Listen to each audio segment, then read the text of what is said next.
All right, guys. I guess today we'll do some marked hands. Sound good? Yeah, Cool. I've got some hands as always. Derek, you have any hands? I should actually. I have a bunch that are recorded, Oh, but cool. I have horrible chicken scratching that I look at afterwards and I say, I don't understand this. Yeah, the same thing. I'm gonna guess Mike has hands. He's our consistent hand contributor. James and A plus. If you guys have hands, feel free. I really don't have many, to be honest with you. I haven't been playing too much lately. I've been playing a little more tournaments, so No worries. So I guess I'll why don't I kick it off? I got a crazy hand. Let's just forget that bomb pot hand, I do have one. which are crazy. But all right, I'll share one and then I'll hand it up to someone else. All right, we already looked at this one. I might make you guys look at another one, which is much more interesting later. But I'll show you this first. Why don't I not break the? Why don't I not? Hold on, stop sharing. No spoilers.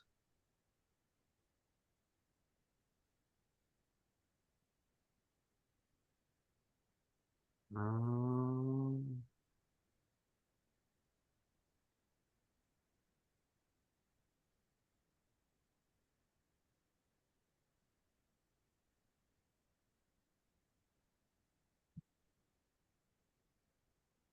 okay, now I can share.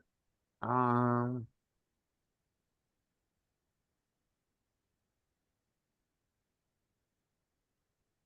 all right, guys. Live hands.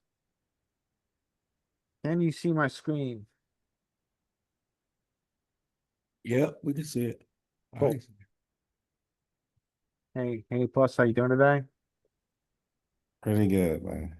Cool. Whoops. All right, so we've got aces. That's a good hand. And we've got a limpy guy. He's drinking a beer and talking up a storm here. Not really paying attention much. Sitting in UTG, we are full ringed. 9 people at the table. This was Saturday night, I think.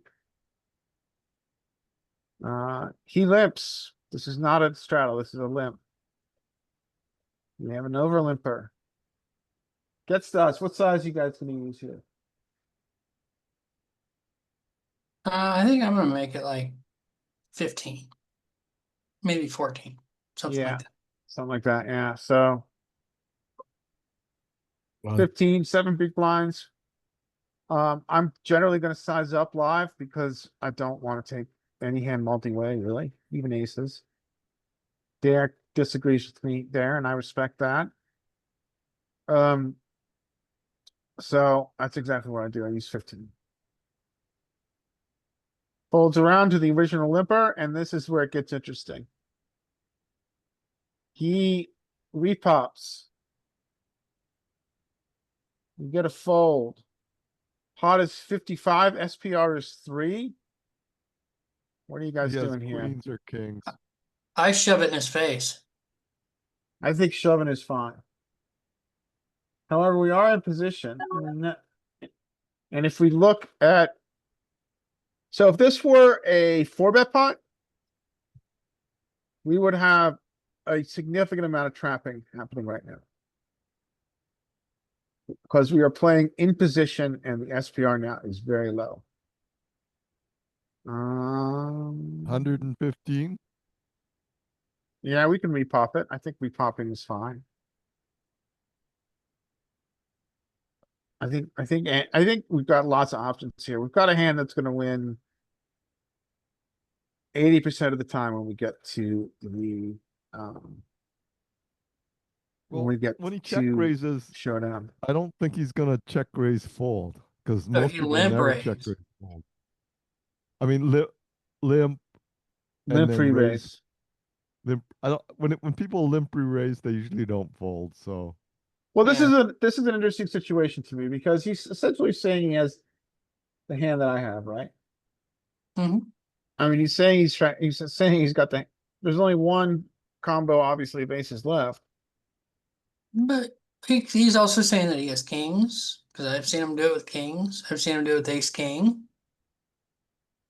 He's saying that he has a, top 2% hand, and he's just gonna put all his money in with that hand. He's just Okay.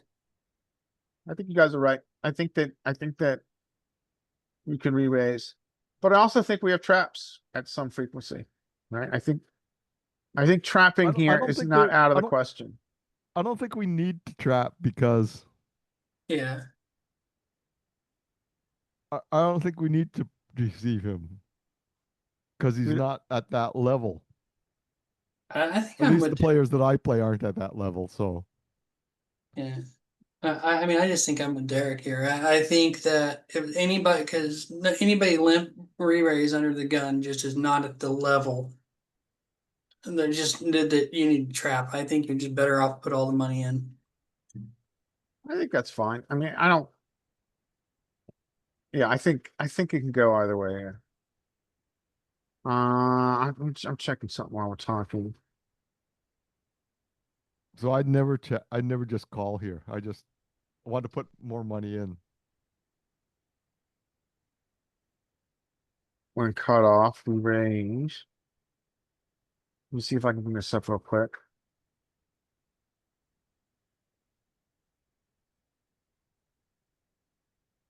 All right, so I'm going to share this real quick.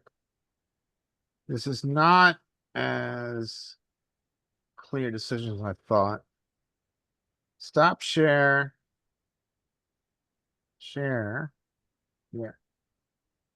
All right. So this is not the equivalent, but it is kind of the equivalent in SPR. So, and this is 9 max. If UTG raises, cut off 3 bets. UTG 4 bets here, right?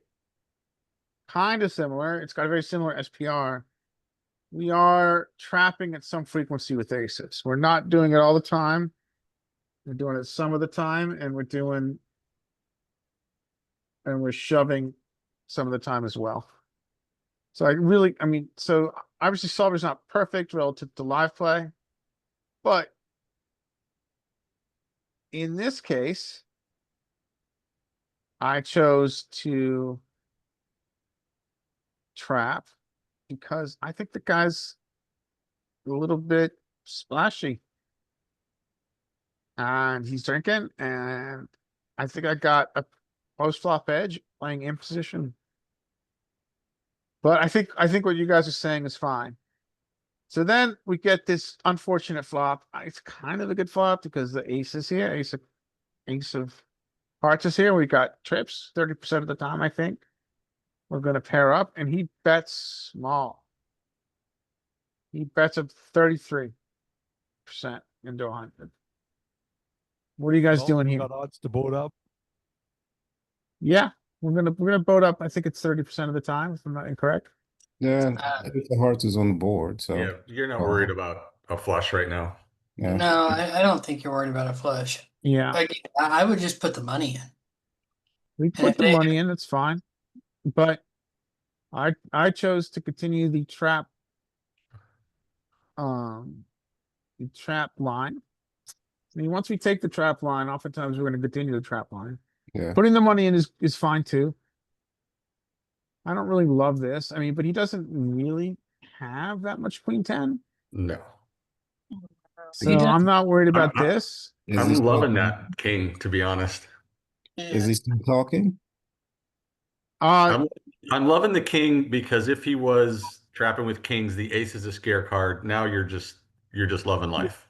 oh, if he's trapping with kings, yeah, that's a very good point. Then he's got one out. Yes, excellent ranging. So if we give him kings and queens in his limp trap range, then we're in great shape here. So now he checks. What are you guys doing here? Our SPR is a little bit, It's one. You have SPR one, basically. it's a little bit less, yeah, it's a little bit more than one. Uh, What are you guys doing here? 42. I think I'm 42 is, I think I made a mistake here. I'm betting 42. Get his I'm 100 going- on the river. I'm going smaller. I, I'm like 25 bucks. Yeah, I mean, like you 20%. you trapped the whole way. Why not check it back and see if he shoves the river? Well, that's what I did. I chose to trap. Now this is not, this is really merging on my part. I don't love this board. I do. But yeah, I might be a little bit experiencing poker PTSD here. A little bit of monsters under the bed here. I think I'm a little, frankly, too scared of this board. It's very hard for him to have a trappy flush here. Yeah, I mean, but It's very hard for him to have queen 10 suited here. And so but also at the same time, there's value in trapping here. So he calls, we hate this card, right? I mean, now it's 1 to a straight. That kind of sucks. what tens does he have? I don't think he's completely devoid of tens, but I think he does have them at some frequency in some part of his range. I think he. I just don't think he gets here. I don't think he. I don't know. I don't know. I guess he could limp raise tens, and then bet small and check. Yeah, I guess that's He doesn't have a lot of tens, right? yeah, pocket tens, right? That's about But it. they don't exist. It's not like they don't exist in his range. I mean, it's hard to know what a limp re-raise. I mean, beyond aces and kings, and maybe sometimes queens, it's hard to know what a UTG limp re-raise range is when we have 2 aces. We're blocking everything. We're blocking ace king, he's got some, and there's one combo of aces. So the And question is, if he shoves here, are you calling? Not after calling. after check turn, I'm probably calling. For me, there's no probably about it. I'm calling. Yeah, I'm after not happy check about turn, it, but I'm calling. yeah, after check turn, I'm calling. He checks. Now, I the only mistake here, I think, is checking back. We're not allowed to check back here. Check turn, check out of position. What size are you guys gonna use here? I mean, I go all in. SPR is 1, right? What are you targeting? What hand are you targeting? I mean, Kings, there's king, queens, queen. jacks, If we're thinking that nines. king, queen in his hand, there's, ace, king in his hand, there's kings in his hand, there's queens in his hand. So that's the range we kind of gave him, right? You have 2 of the aces. So what calls an all in? King queen shouldn't call an all in there. Well, Ace king shouldn't call an all in there. And you have an ace.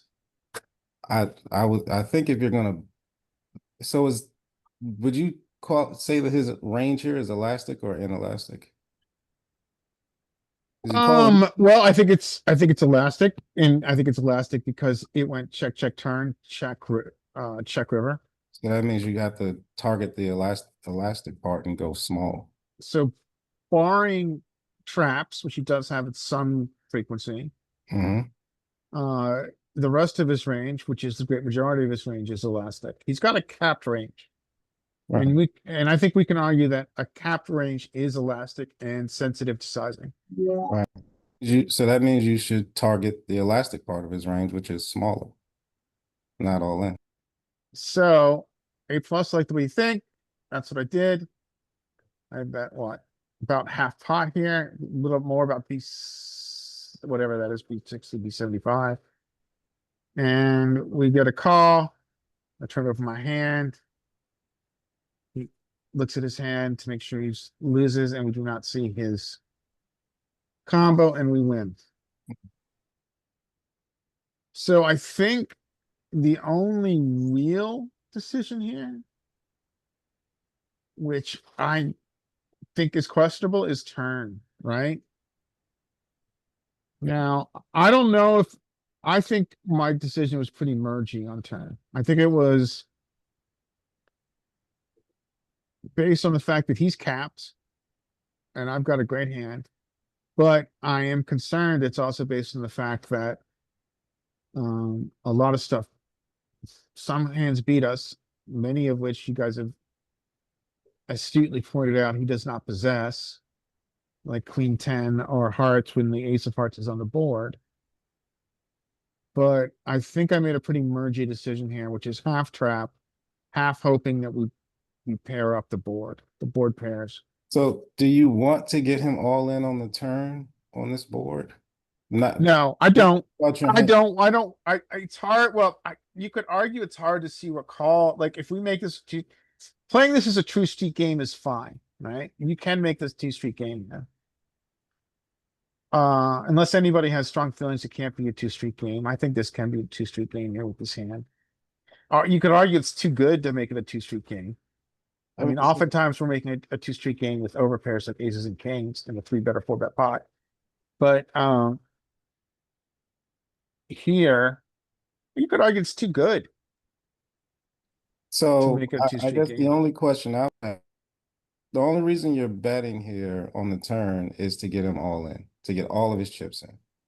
So if you I don't, would construct a size that was around getting all of his I mean, chips in on river. yeah, getting all, it'd be geometric, right? So Yeah.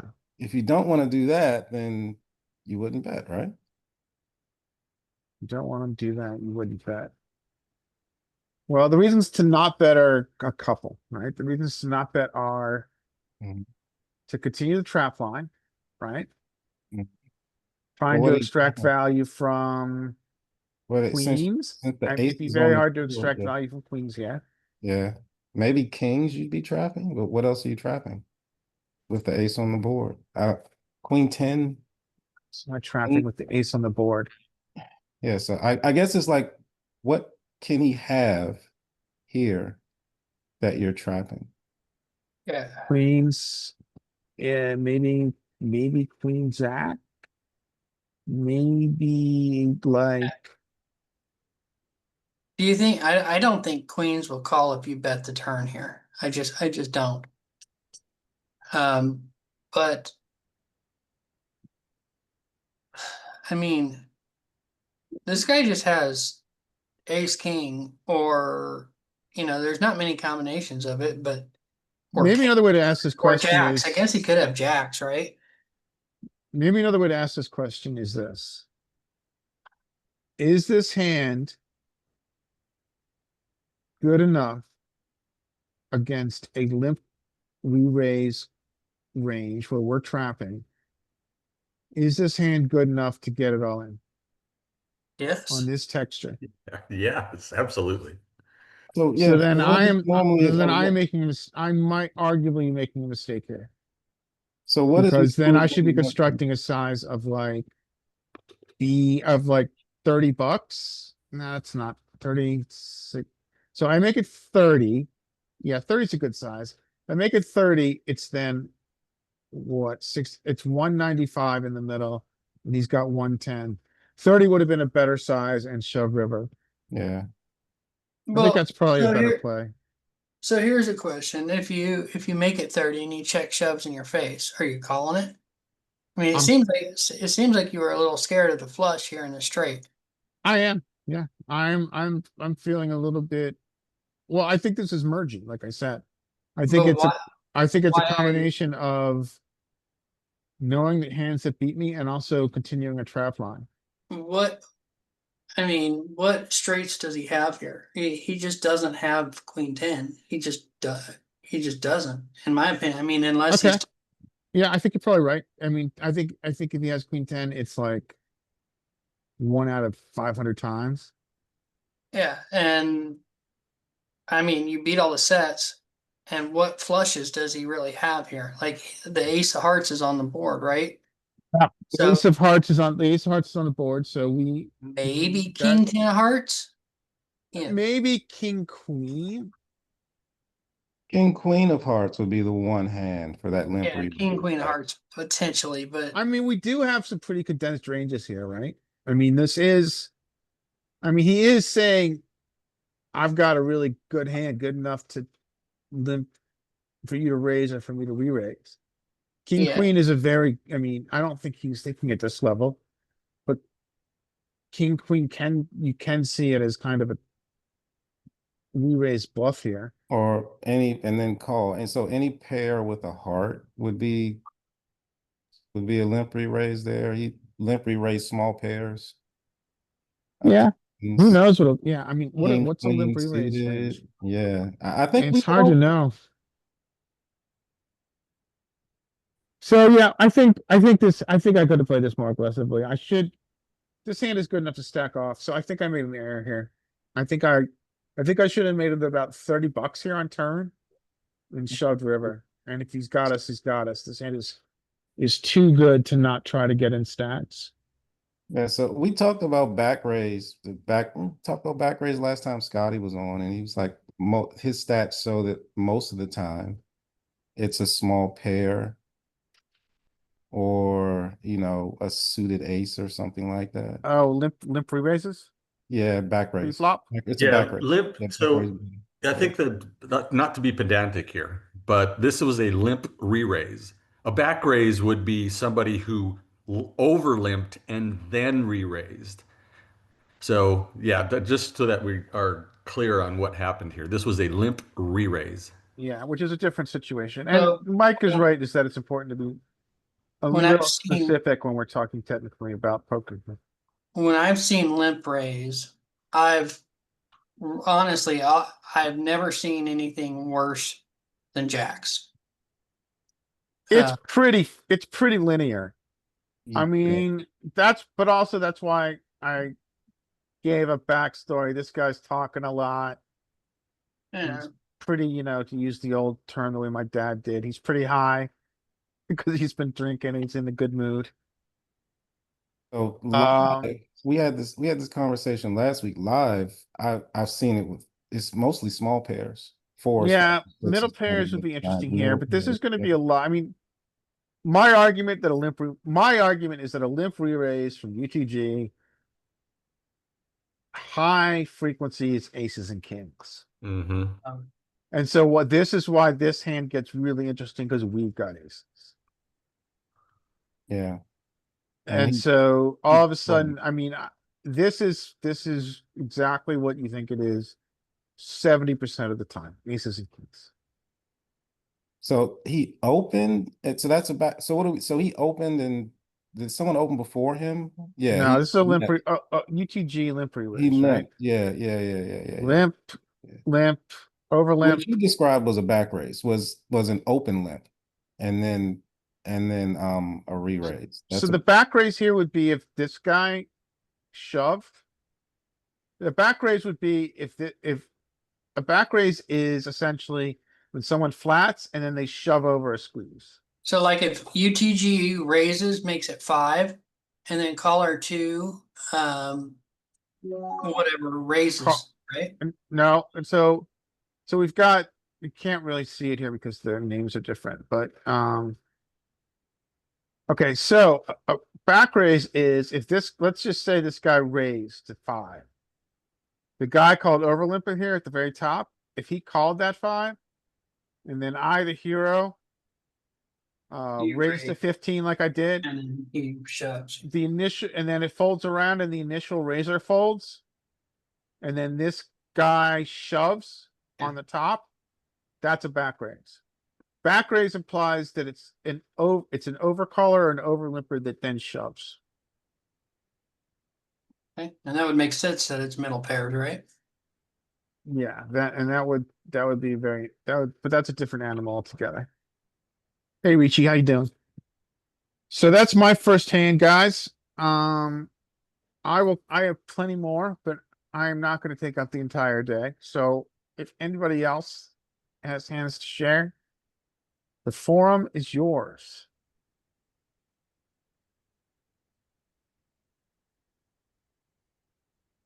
So Larry, I think where you went wrong tonight, and this is my opinion. I think Sure. somebody could correct me if I'm wrong, but I think where you went wrong is pre-flop. How's that? I think you should have put the 4-bet in. I think four betting, well, put a squeeze in, but I can let me see, limp. I could put a, yeah, I guess you call it a four bet. I could put a four bet in there. I think shoving is fine. Or clicking is fine. I'm gonna do that sometimes. I'm gonna do that most of the time. But when this guy's like, I think that's a good play. I'm just to be clear, James, I think that's a good play. Well, when you are in position too, so But I'm never going to out of position trap aces or kings. I'm not right, gonna- exactly, right. So in position, I think it's okay.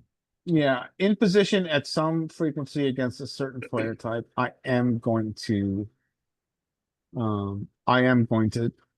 uh re-raise him, four bet him, we'll call it, or I am just gonna shove it in. I think that's a good play. This time I chose to trap because it's kind of a fascinating, if you would, spot where he's essentially claiming he has the hand I have.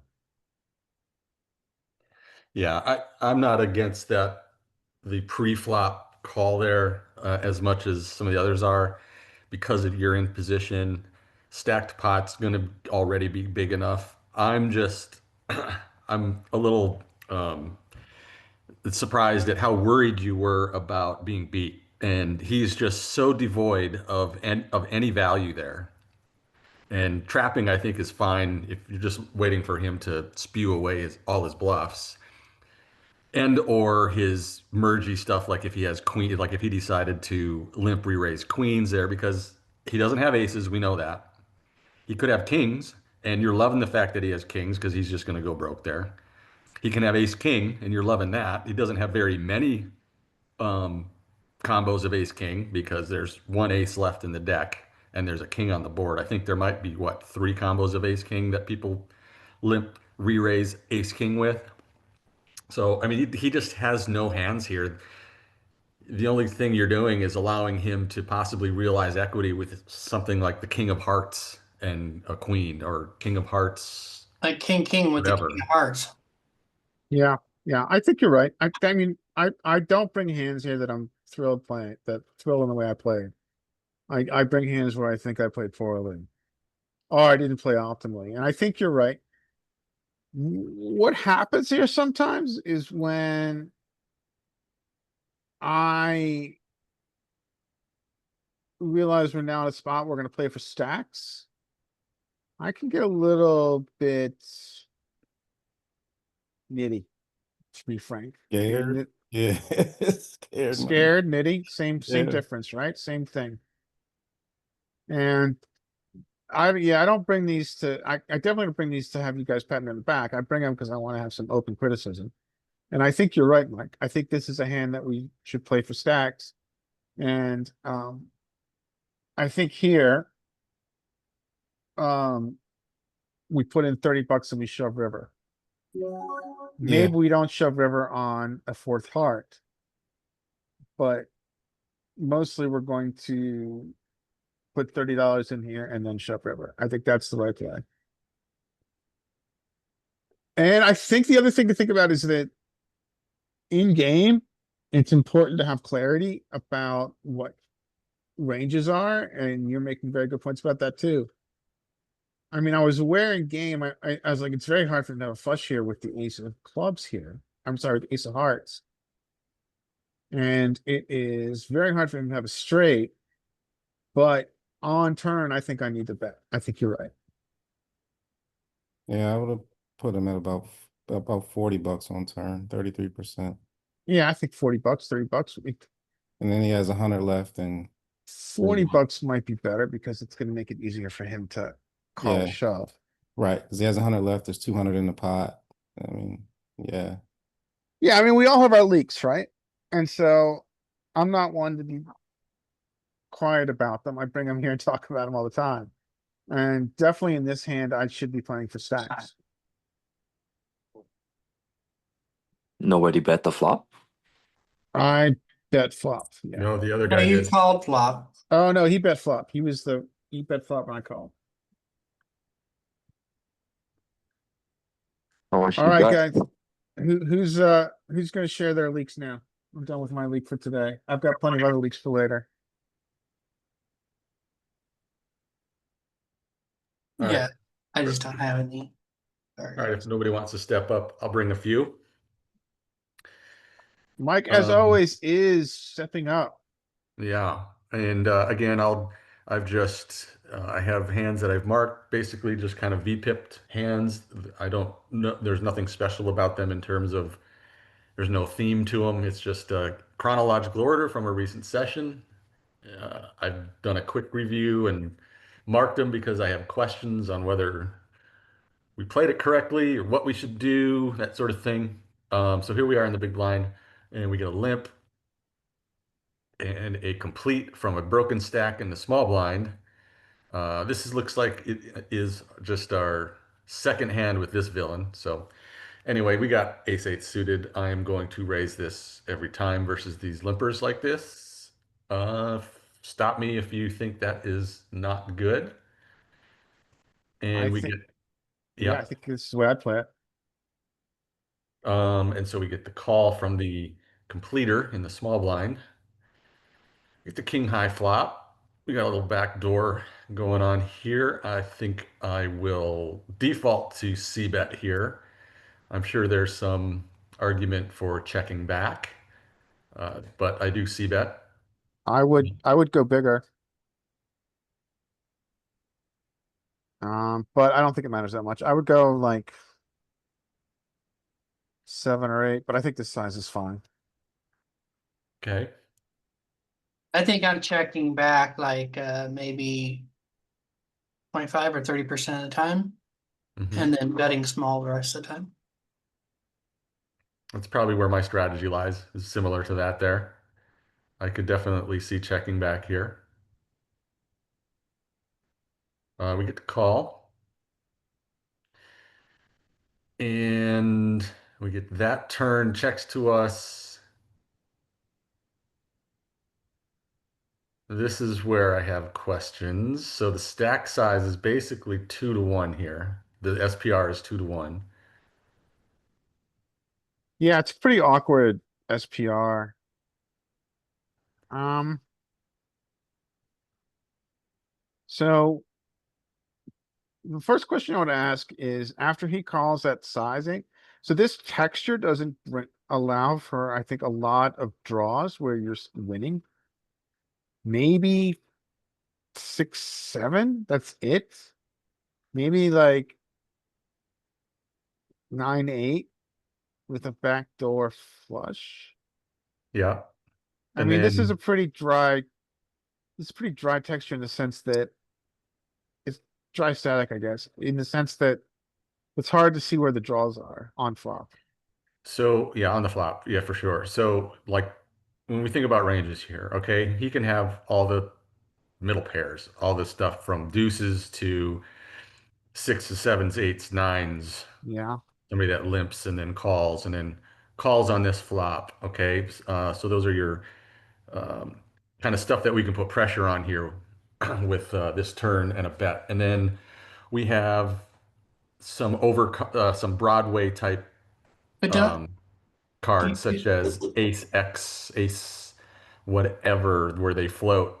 you I kind of feel like those hands, a lot of those would fold out on the flop when you make the flop bet, right? I would too. Well, which they should. We know that they don't, sometimes. So I don't want to rule them out, is what I'm saying. Hmm. Yeah. And maybe some wheelie stuff. We didn't think about wheel stuff like, I mean, this guy's a limp. We raise caller. Maybe some weird stuff like ace 3, ace deuce. hmm Um, well, the first question to ask yourself, once we add those to the formula, which you're going to, sometimes you guys are going to chop, but on a good river, you're going to win. The question I've got is, do you think you are ahead of his range over half the time here?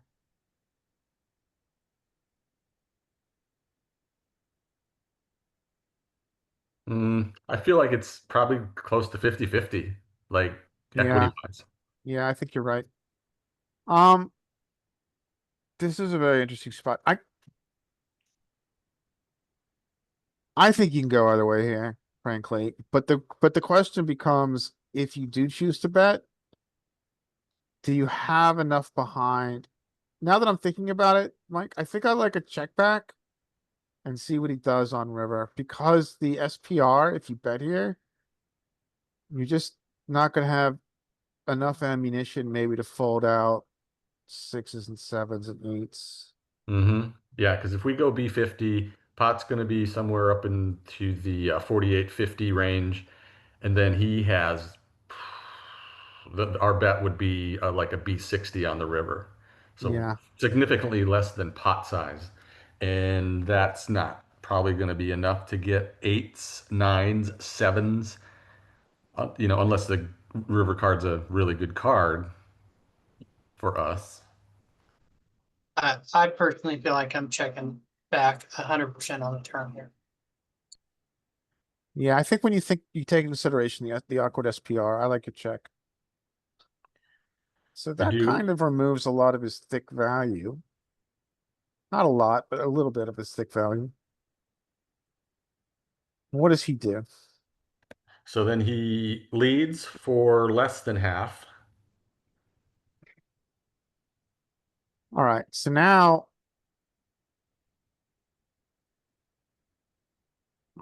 um his bluffs are going to be around like eight, Don't think- 9. I think he has tens and then a lot of missed draws. Like I don't know, a 9-10 hand or a Jack-10 hand or something like that. Okay, yep. So 10x. I don't think he has any king X because I think either he would check raise a flop or bet the turn. Well, I think the first question to ask yourself here is, are you always going to beat his bluffs? Does he have bluffs that beat you? Yes, I think he can. I think he can bluff with a better hand here, like ace nine, ace. He could limp call ace jack, and he might be betting, thinking he's bluffing. So I think once you decide that you don't beat bluffs, we fold. Or turn your hand into a bluff, right? Our shove. There we go. Sure. That's the option I was thinking of too. Can we turn our hand into a bluff? And so what fours do you have? You have ace four, right? You have 5-4. Probably not too much, but you do because you probably bet the turn with 5-4. So you probably have 6-7. You probably have ace five. Ace five wasn't gonna shove. I the don't know first- that you have any kings, right? You kind of kept your range when you checked the turn. Yeah, I think they can still have some kings because we see bet, they call, let's say, give them, like a weak king. They call and then they check the turn and we check back. So they think I'm they can talking still about have your king. range. Oh, my range? I don't know. I think you just have to fold. Honestly, I don't think you can really bluff here. We're thinking about the range and what nuts do you really have, right? You don't have pocket fours because you're betting the turn with fours for sure, right? You don't have pocket fives, same thing, the same reason you're betting the turn with that. And we don't want to raise something like ace 10 for value, right? Yeah, right. Yeah, the only hand that you do this with that's thick value would be kings. But They what kings trap does he- check on turn. I mean, I guess maybe king six, king five, Yeah. king six, king seven, maybe Yeah. king eight. You Good really fold. can't- Yeah, right. Like a weaker king, like a suited, like I could get behind pre-flop ISO with a king nine, king eight suited, king six suited. Yeah. So would we raise our weak king here for value? I wouldn't. I don't think like a eight, king 9. I'm No, happy to. A I'm little happy too to thin, just right? slow it Too down. thin. maybe a king 8, king 9. We'd be wanting to get called by 10x, right? Mm-hmm. I don't know how much someone's gonna. Maybe a station is gonna call 10x at some frequency. Yeah. So too thin, right? I would just call a king X here if we played it this way. Yeah, I think so too. All right, let's all. We've got 7 people in here. Let's all make some guesses on his. Before you show it, my guess is that he's got sevens and he's going for thin value. I think he has 9-10. 9-10's a good one. Nine Bet, ten's bet the flop, check back the turn with showdown, and they bet smaller than half pot. No, they called the Yes. flop. They called the I know, flop. I know. We ISO over limper. We bet the flop. We check back the turn with showdown, and out of position bet smaller than half pot. That's the classic bluff line. But this is online. I don't know. all In right. live, Anybody live else? What's game. your guess, Sam? Combo. This could be a monkey stab with like pocket sixes. I'm sevens, sixes, 9-10, Garbage 4. garbage 4. No, Yeah. garbage four would bid bigger. All right, we're ready. Okay. I dodged the bullet because I was thinking Oh, Times. Wow. I was thinking about calling or jamming. It was the boat. Oh man. Good He almost thing got no. you. Good thing no shove. yeah. So here we 40 go. A Betting dry 42 is going through my brain. yeah, a dry board. You bet the flop. He didn't check raise. So whenever you see a dry board and you bet and they didn't check raise, doesn't mean that they don't have a strong hand. Yeah. It's on wet and dynamic boards. When they check raise you, they have a hand. Yep. That's a good pattern for sure. Yep. The dry boards are going to be more Yeah. trapped more often.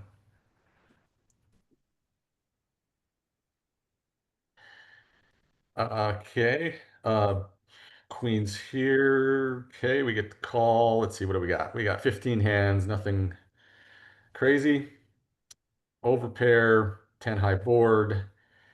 Check to us. Pretty standard here, but size-wise, I think probably is my question. I think we can go. What stats do you have on him? It's only 15 hands, so nothing real, nothing of, Tight, right? not significant yet, but he's not been out of line in these 15 hands. I feel like this is a bigger bet board if we want Yeah. to, or we could just do the standard B33. I don't know what I do. Yeah, this is a bigger bet. Yeah, That- I would bet. Go a ahead. bigger bet board, bigger bet hand. Yeah, I'd probably make it like 3.5 or 4 bigs here. Okay, yeah, like a B75. I went with the small size for some reason. This should be, I think, at least a B50, if not more, like you guys are saying. So let's, before you keep going, what do you do if he makes it 8? Mostly calling. Will I ever want to bet 3-bet here? Probably not. Yeah, I think generally, depending on the villain, Let's pull that up on Wizard because I think I would think I would be, if I get check raised here, I'd be pretty tempted to make it, and he made it 8. I'd be pretty tempted to make it 30. so you're Yeah, right. I can Wizard is can gonna tell you show right some now that the re-raises here. wizard is going to basically pretty much call almost pure. There will be a very small frequency of raising, but it will call almost. I'm guessing the raise frequency will be less than 15, less than 10, maybe even, because we're in position. Yeah. Good point. 10 of diamonds, 9 of hearts, 4 of clubs.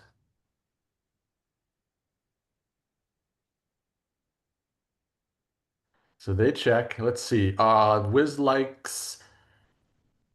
Yep, he likes all the sizes, but likes the B50 and B75s are in there at a good decent clip. We were all spot on there. Here, if they raised us, let's give them this most likely size or the most frequent size. Our pocket queens, yeah, Just just call. don't like to raise. And Queen of Diamonds likes to, it looks like. Yeah, and Good hearts. let's see, what did we have? We had club heart. We had club heart. And on these rainbow boards, it's obviously has something to do with, we don't have queen ten of diamonds, so I think the diamonds is they don't have queen ten of diamonds. Some blocker properties that I don't quite get. Okay. Yeah, I mean, maybe I'm making a mistake there, but I'd be pretty tempted to make it like, I don't know, 30 bigs or something. Mm-hmm. And I think I would too against certain opponents, but I typically would not in position.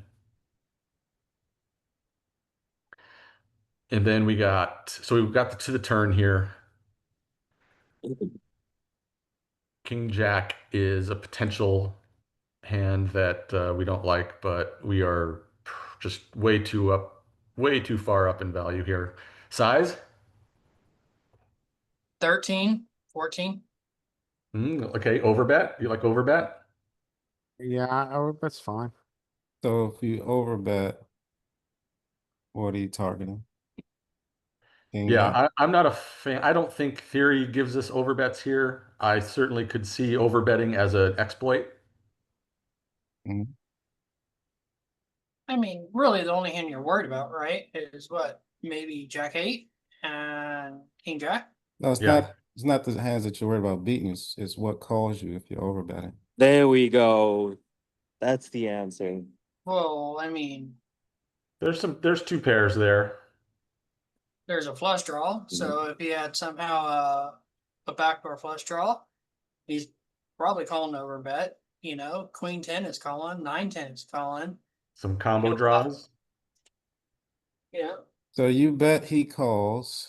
You raise he calls. You bet he calls. That kind of says elastic to me. So I think the bet should be 75% ish at most. But like I said, if you overbet, I'm still targeting his tens, his nines, his I don't know. He doesn't have any really missed flush draws here, and this queen complicates the missed straight draw. I just don't know what he's calling with an overbet here. Queen Jack, Jack 10, Jack 9. 7-8. Yep. Queen King nine, queen Uh, 10. all kinds of 10x of clubs, 9x of clubs. Well, one way to look at this is to actually see if we have overbets here. I think, Mike knows his solvers pretty well. Maybe we don't. We've You got mean- it, right? Do we have overbets? You mean in theory? Let's take a look. But I thought that generally the thing was if you once equity is completed on the draws, you don't really Yeah, we overbet. He don't sized down. changes our, usually. Right. we size down once That's why there's I locked don't up think equity. we're gonna see When you overbets bet, here. a lot of times when you bet small on the flop and you get there on the turn, you size up as Yeah, well. it doesn't use overbets when you have locked up equity. It Yeah. downsizes. Okay. So what, But what, again, let's that's theory. Overbets can be, just because theory says no overbets. By God, that doesn't mean we can't do it. Right. As an agreed. exploit to get value from worse hands here, which we just went through a bunch that we think will continue when we overbet. Right. Yeah, I think Right. overbets fine. I mean, A good question to ask yourself is if we do overbet our nuts like this, what bluffs are we overbetting? I don't think that matters. You don't think that matters? No.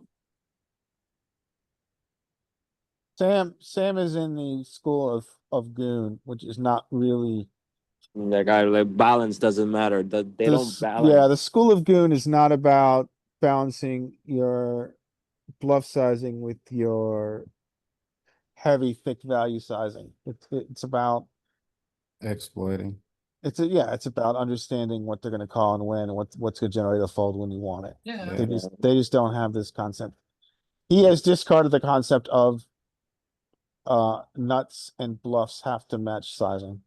Okay. But we're But it's fun having different schools of thought in here. Yeah. Does King Jack bet bigger here? If we have the straight, does it bet bigger? If you look No. into the thing. No, it keeps the same sizing across pretty much all hands. Yeah, I Oh, it's mean, still locked up equity, it's going to size down. It's just, it's that's what still it does just in theory. 50%. Yeah. Yeah. Yeah, smaller bet. So what, I missed it. Did you bet on turn?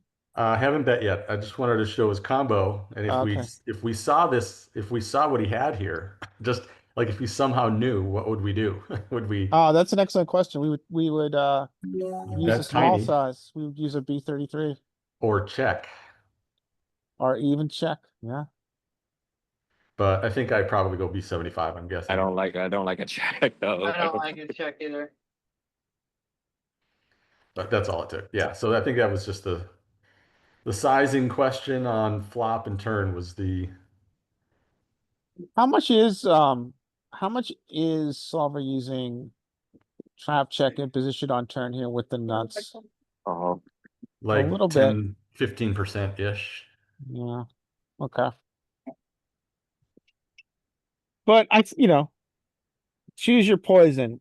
Theory or goon, they're two different animals.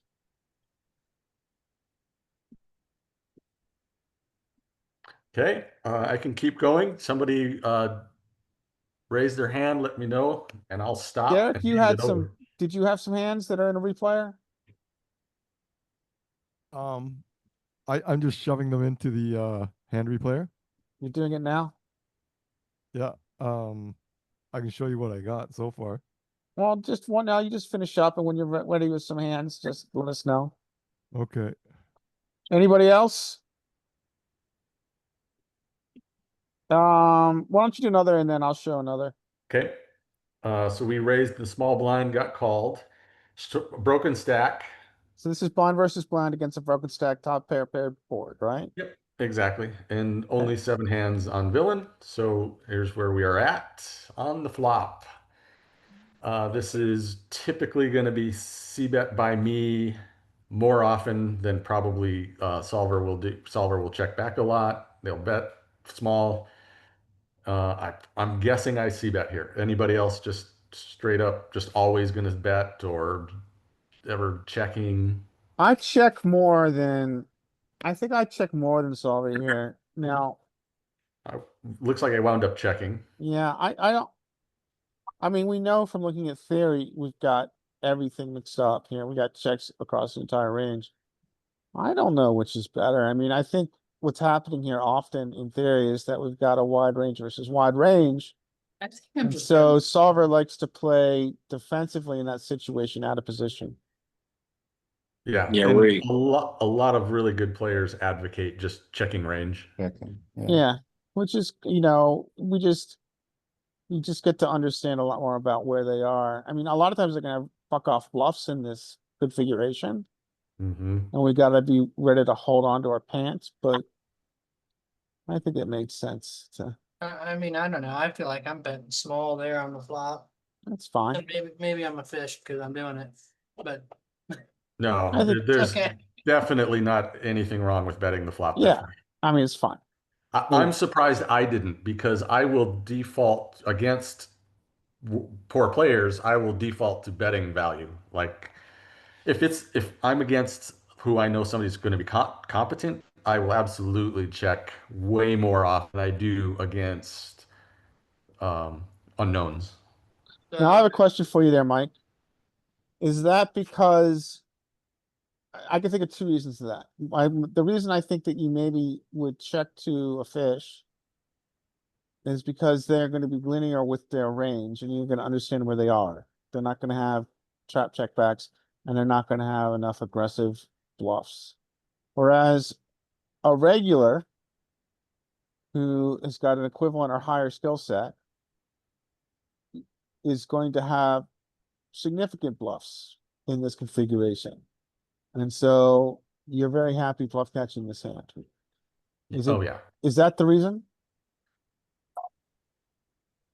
Yeah, so the two you kind of asked two questions. Why do we check against the fish or bet against the fish and then check against the reg? And yeah, Yes. I think you pretty much nailed it. Okay. Um, I have a question. Are you more apt to bet worse jack more often than better jack like this? Like let's say I don't know, king 9 or king 7, or I'm sorry, jack 7 or jack 9 or something like that. No, I'd be more inclined to check back a worse jack. Okay. You mean check out of position, right? But we already Yeah. discussed about this. Sorry, one. yes. It's Check out of small position. blind. Yeah, it's small blind versus big blind. We're supposed to check a lot. Because Yeah, it's we probably fairly check. wide and they have a lot of eights. They do have a lot of eights. Yeah. Yeah. I think if you guys recall yesterday, we were doing small versus big, wide range versus wide range. And the Mhm. paired boards tend to bring out more bets. Yes. Well, the paired boards tend to bring out more bets than the unpaired boards.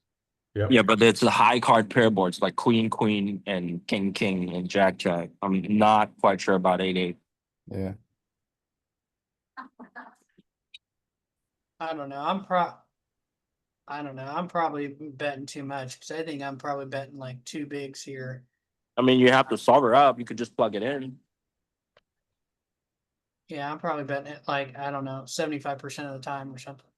Yep. I think that's perfectly fine. I'm gonna guess our bet frequency here will be 55%. yeah, I think it's right around 50 and just over the half and half. 55, 56, somewhere like that. I think that's a good guess. What do we got? Jack 8-8.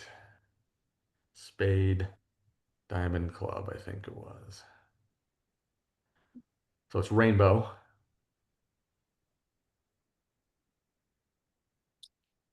Yeah, right at 50% frequency. And then our hand is just over 50.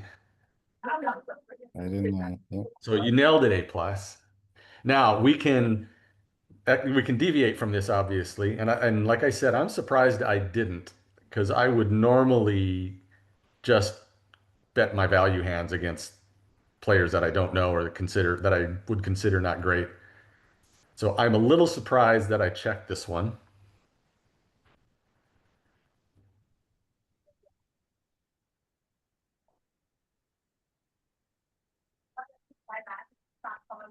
Okay, so it went check, check, and then now we have top two.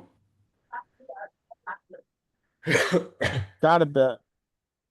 Got to bet, and if we don't, we're just hoping for bluffs, and we shouldn't expect that from types of players, right? Yeah. Generally, no. I mean, I think we're taught that we can't expect someone to put money in for us. Yeah, Yeah. I think that's good. yeah. What up, dude? Come on, get with the program. 9-6. I mean, he should be shoving Maybe all that's in his. your Maybe face. 69 is his favorite hand. No. Yeah. 6-9 in cash. That's great. So yeah, they just have so much junk here, right? Sometimes I wonder if, I know our hand is great right now, but we know they just don't have anything. When they don't bet the flop, we know that they just don't have anything. So that's why I'm curious if we can Yeah, just continue to check and just hope to get stuff from their bluffs. so a guy I study with told me it's not our job to know they have something. It's our job to put the value bet in when we do have something. It's a valid And point. yeah, so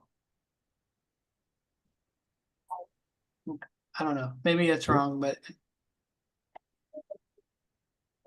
Okay, I got a hand if someone wants to see it. Yeah, I've got something I want to share here real quick. Okay. Go ahead. And then I'll hand it over to you. Okay, go So ahead, Larry. we're talking about global frequencies on blind versus blind, paired board versus non-paired board. So these are the new aggregate reports available from Peak, which you can get to for free. And You can get these for free? yeah, The aggregate reports? yeah, and you can, and GTO Wizards got them behind the expensive paywall. So Wait, this but is, you have to pay for peak GTO though, right? I didn't pay for PTPO. I'm looking at it for free, man. You Oh. get like a certain amount of hands a day for free. Yeah, so no, you're right. So it's free, man. It's free. So don't ask me. Maybe it's gonna put it behind a paywall later. So ignore the flop, doesn't matter. This is the ag report for single raise pot, blind versus blind, 8 max cash.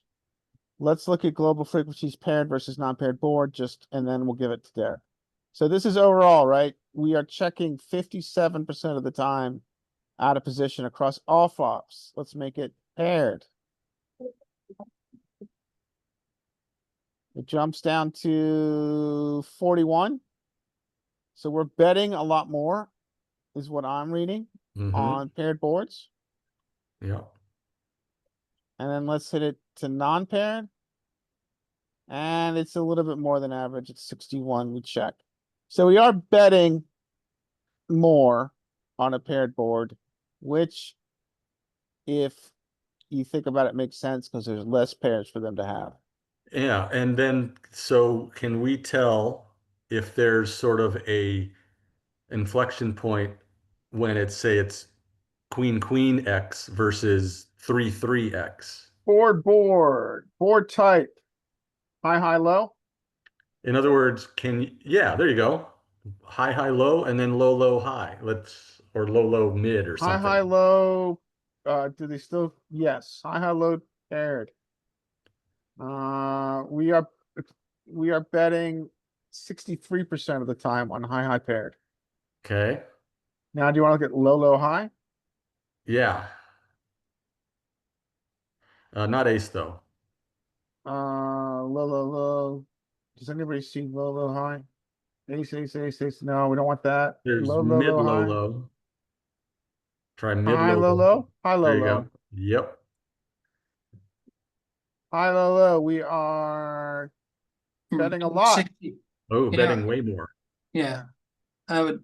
Yeah, that would make So sense. this would be boards like queen 5, queen 4. We're betting a lot. Wait, oh, that's high, low. You have high, low. Wait, do I Yeah. have 2 checked? Oh, you got Oops. both checked. You got both of Oops. them checked. Okay, There we that go. You need there's to. there's All Use right, high, caution. low. high, low. This is high, low, right?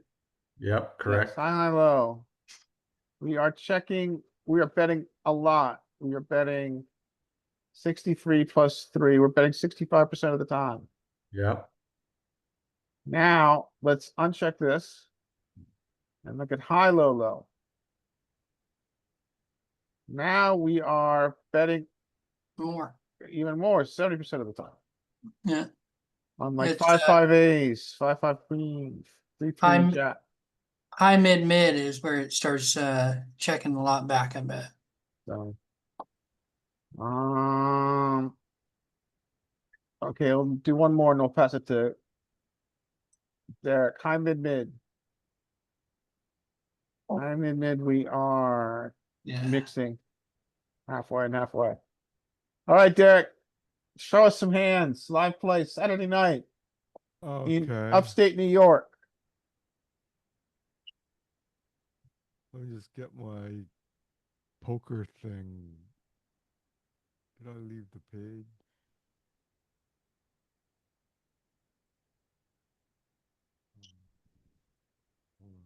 Yeah, okay. I'm gonna share my screen. Share this one. Does it look like it's sharing now? You're sharing. Okay, good.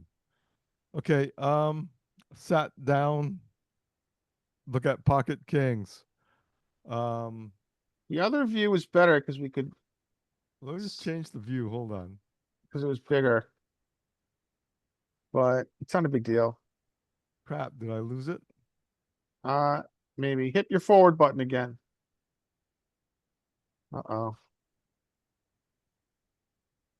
I don't know what to tell you. What? Let's Go back to my forward, Go- go forward, and go back again, go back. Hit your back button. Hit your back button again. Hit your back button. Oh, man, I don't know where it went. Okay, I'm gonna go into my history. Hold on.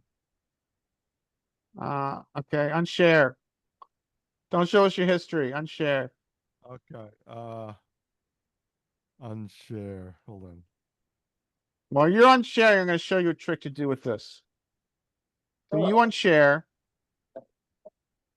which is the red button. I think I'm gonna share from you. I think I can do that. Okay. Okay, I unshared you and I'm gonna show you something. So Okay. the key to using uh this application is, Oh, I found it again. okay, cool. I'm gonna show you something real quick though, because I think this is gonna make your life Okay. easier going forward. Okay, you can see my screen, right? Yep. Okay, so I'm gonna show this real quick, I hope. Let's say that you create a hand, confirm. Raise. Whatever. 3 times, good. Call, fold. Okay, bet. Choose amount, $100 million. All in. Fold. Okay, now you see where it says create your hand? Yep. Hit that. Now it opens a new window. This is what you want. Because this has got a unique URL here. See this URL at the top? Like Okay. PW, this is the unique hand signature. Okay. And this will go on to different windows. So what I do is I create a bunch of hands. I paste them in an application. I paste them in a text editor, whatever, it doesn't matter. And then I could just cut and paste this link and it'll be shared across. This link is permanent. It'll always go back to the hand. Okay. So So what you really want to do is when you're done putting the hand in, hit create your hand. uh-huh. It's gonna open a new window, a new tab, really. And then it's gonna give you a URL with a unique identifier, and you can always go back to that Great. forever Okay. until this little company goes out of business. So that's it. I Okay. just wanted to show you that, and I'm gonna pass it back. Okay. Send request. Hold on. Share. This screen. Decline. I'm going to unshare. Grab this. Okay, try Control again. Just to share, C. just hit the green button. Hold on. So I That's want to it. just grab this. Where is that stupid thing? Okay, there we go.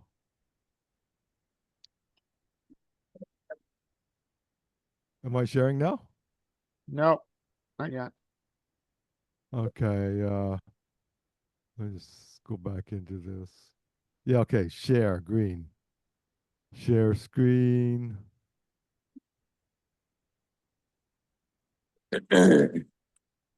So,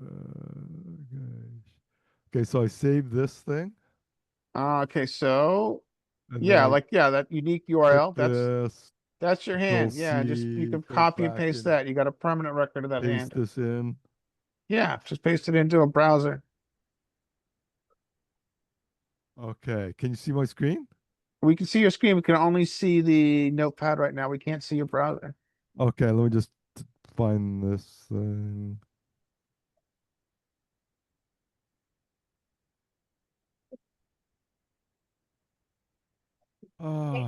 Okay, how do I select which screen it's sharing?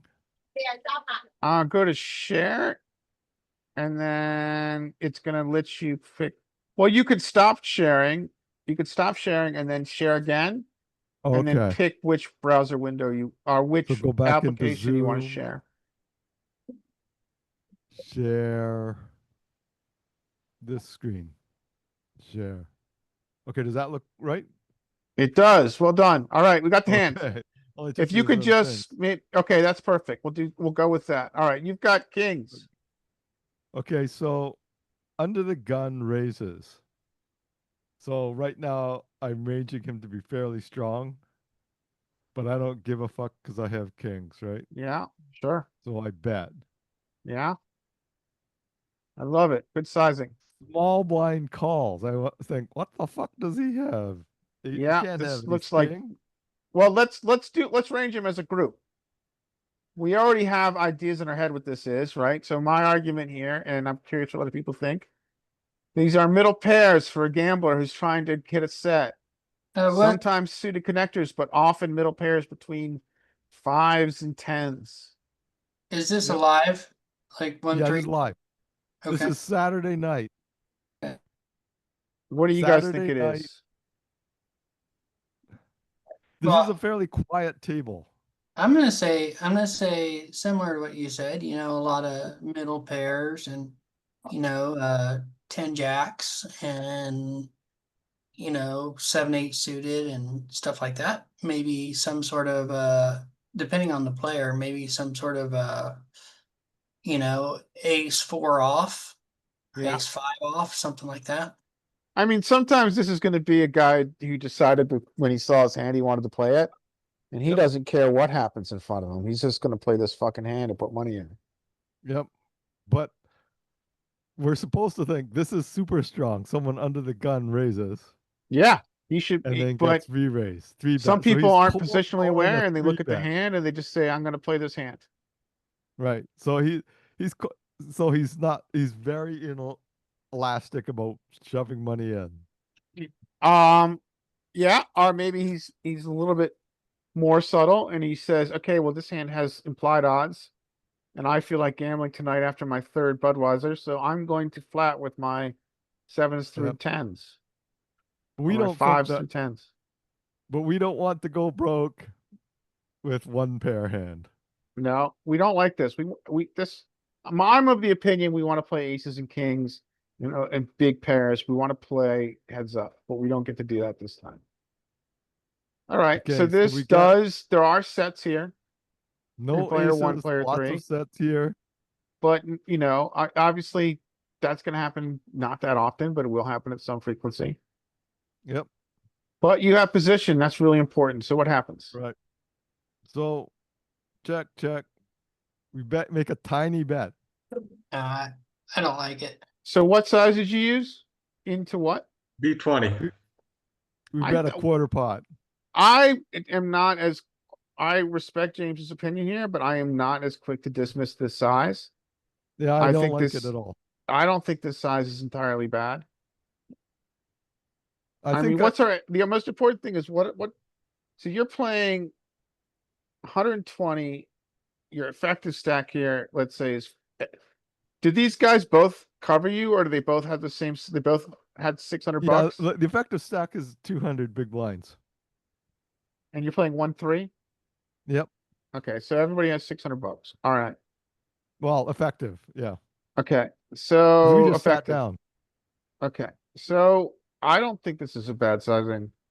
Yeah, I'm okay with this too. I mean, I think you can size up if you want, but I think it's okay. You're Neither do playing I. against two ranges. I don't think this is a bad. I mean, in theory, we know you size down multi-way. Yeah.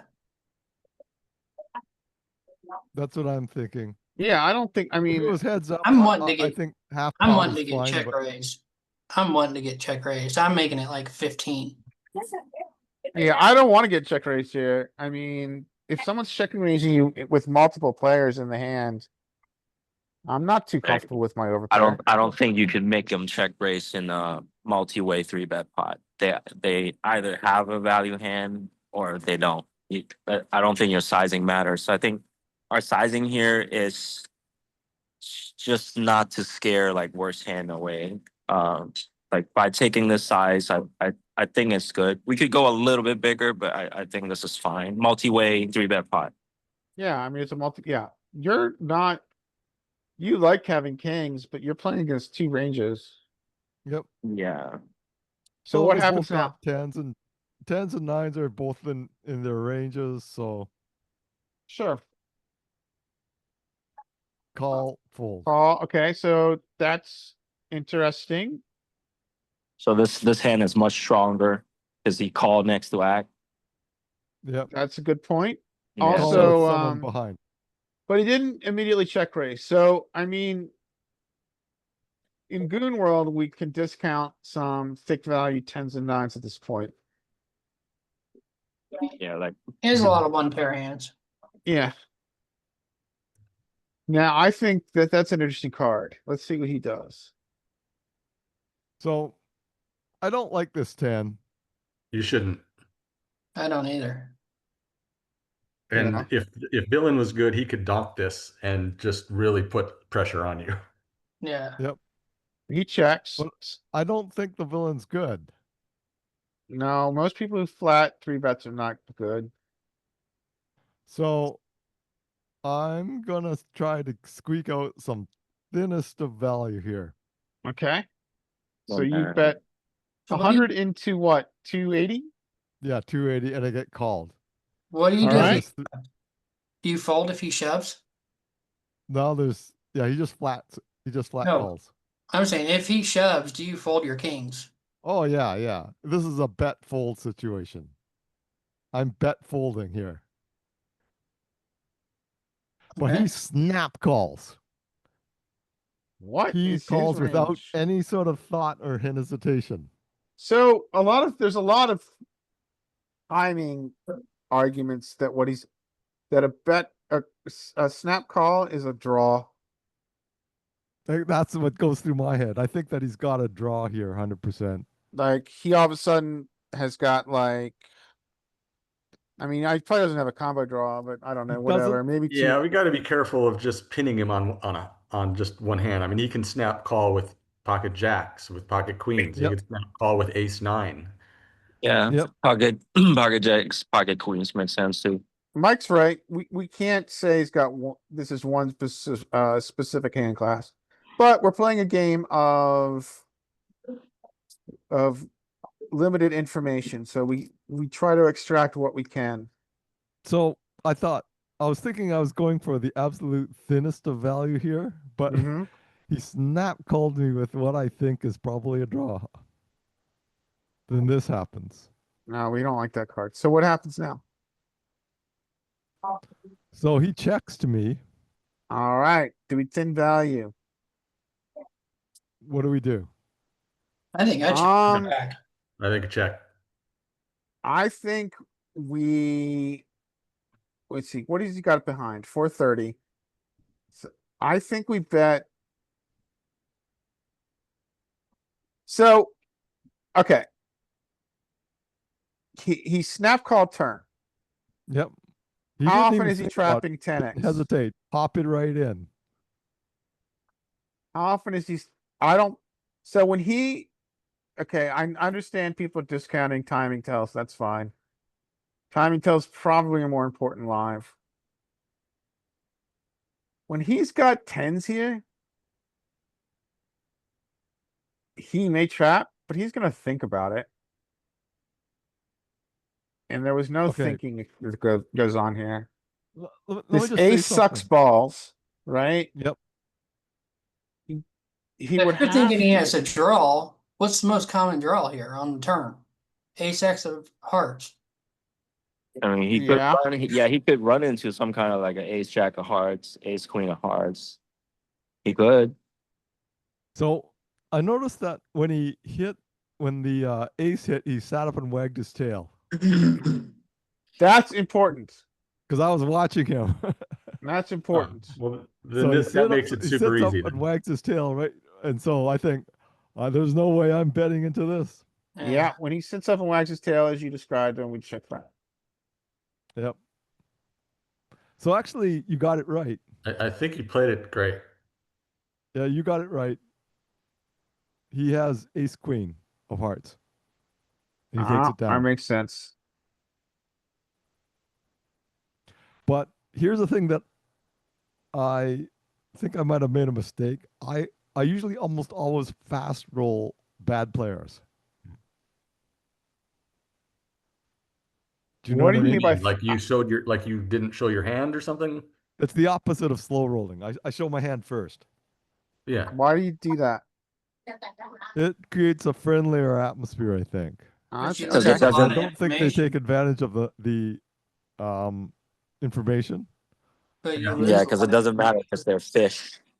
Yeah, because they I don't really care about leaking information to them because they don't know how to exploit me. Yeah. Well, that's true, but what if a good player's in the pot with it as well and it's multi-way? Yeah, but it Yeah. doesn't matter. You're not gaining any information. Just make the good players show, but not the fish. Welcome the whale. Okay. Yeah. So I always fast roll bad players. So I show my kings first, and he shows his Ace, he queen of slow hearts. rolls me, but I don't care. Right? I high five him after he does Wait, that. when you say he slow rolled you, like he did it on purpose? Yeah, he thought he was being smart, but I high fived him because he's a bad player, right? So I don't Yeah. care. Yeah, Why that- check, that- check. He's supposed to show his hand first, but you turn it over before him. Yeah, I turned it over before. And then he Okay. purposely, just as a kind of being a dick, was like, "Oh, let's see what I No, got." I thought he was. I think he thought he was being funny. I don't think he thought he was being a dick. He doesn't know enough to know that that's being a dick. Yeah, know what I'm good. saying? Don't berate him. No, No, I we didn't berate don't. him. I high fived him. Yeah, we don't do that. We like the fish to play with us. So, Sam, Exactly. why don't you? You said that you didn't like the fact that I make it small, hoping they're check raising. Why is that? Because they have sets I of didn't. tens. Didn't say I didn't like it. I just said I didn't think you could make them check raise by betting small because it's a 3-bet pot and it's multi-way. People bet people hardly bluff in. What the fuck? Never mind. I think People you're breaking up. Yeah, I was gonna say under good bluff luck. in 3-bet pot. Yeah, we're losing you, Sam. I said people under bluff in heads up 3-bet pot. I don't think you could do anything to make them check raise as a bluff in a multi-way 3-bet pot. I just don't think it works. Okay. I didn't say I don't like it. Okay. Yeah. Yeah, I don't know. That was my initial thought. Was hoping to get check raised because they have so many draws that they would, but Especially like when you don't know the person, you don't know if they're aggressive or not. But I mean, if you've been playing with them for like 5 hours and you notice that they're like aggressive against small bets, yeah, go ahead, do it. okay.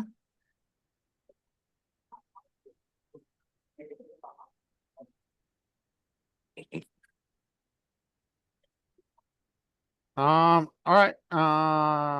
So I put a hand in chat. You can throw it up in GTL wizard if you want. We can. Yeah, I think it's pretty cool. You guys might enjoy it. Okay. um, All right, do it. all right.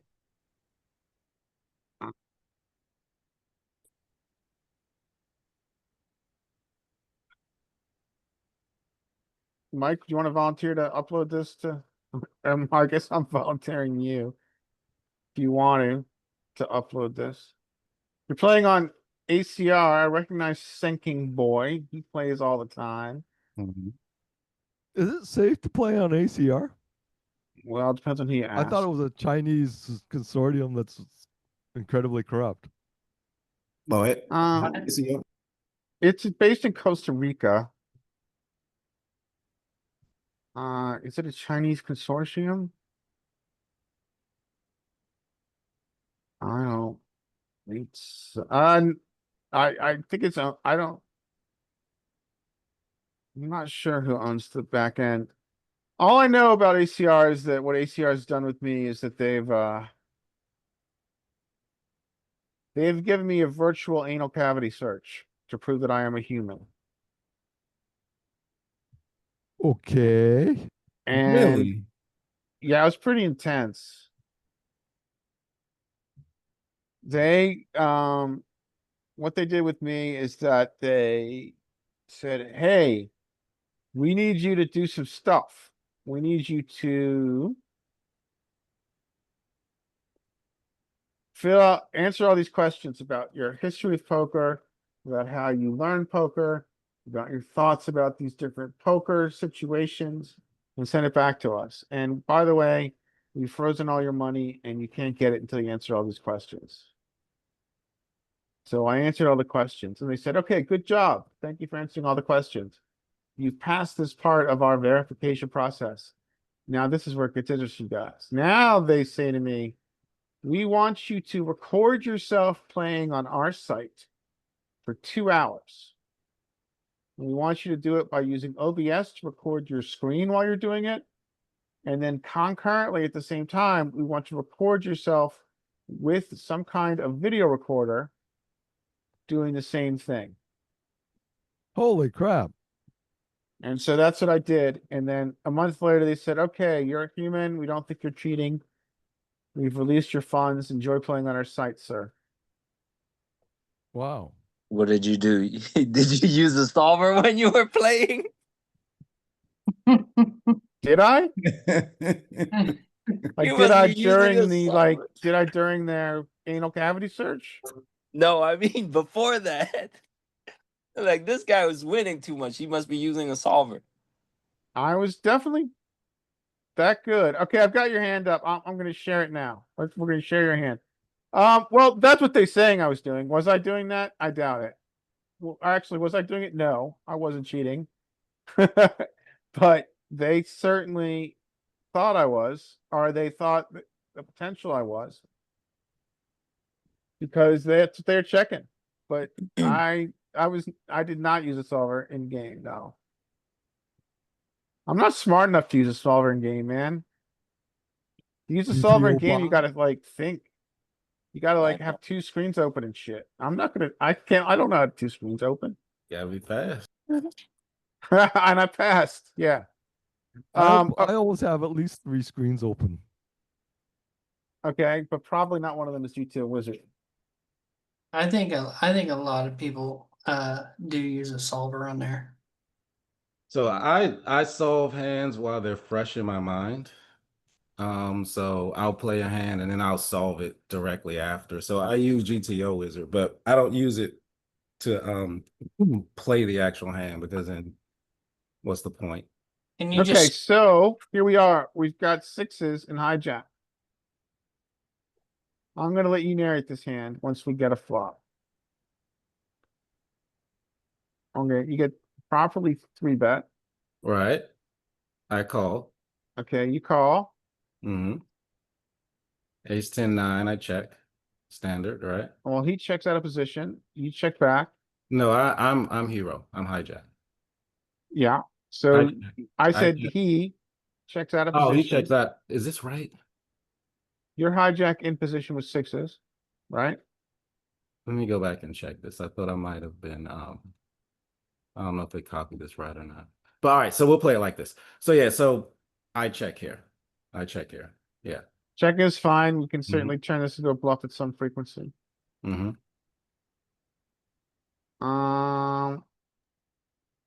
3, 3. He checks. they check. You could bet here. Now this is where it gets interesting here. So check. I check here. Standard play. All right. Yeah. Okay, now he's gonna make, does he make, how big is his bet? Okay, so this is fine. This line doesn't make much sense. He makes a block size and you've got, are you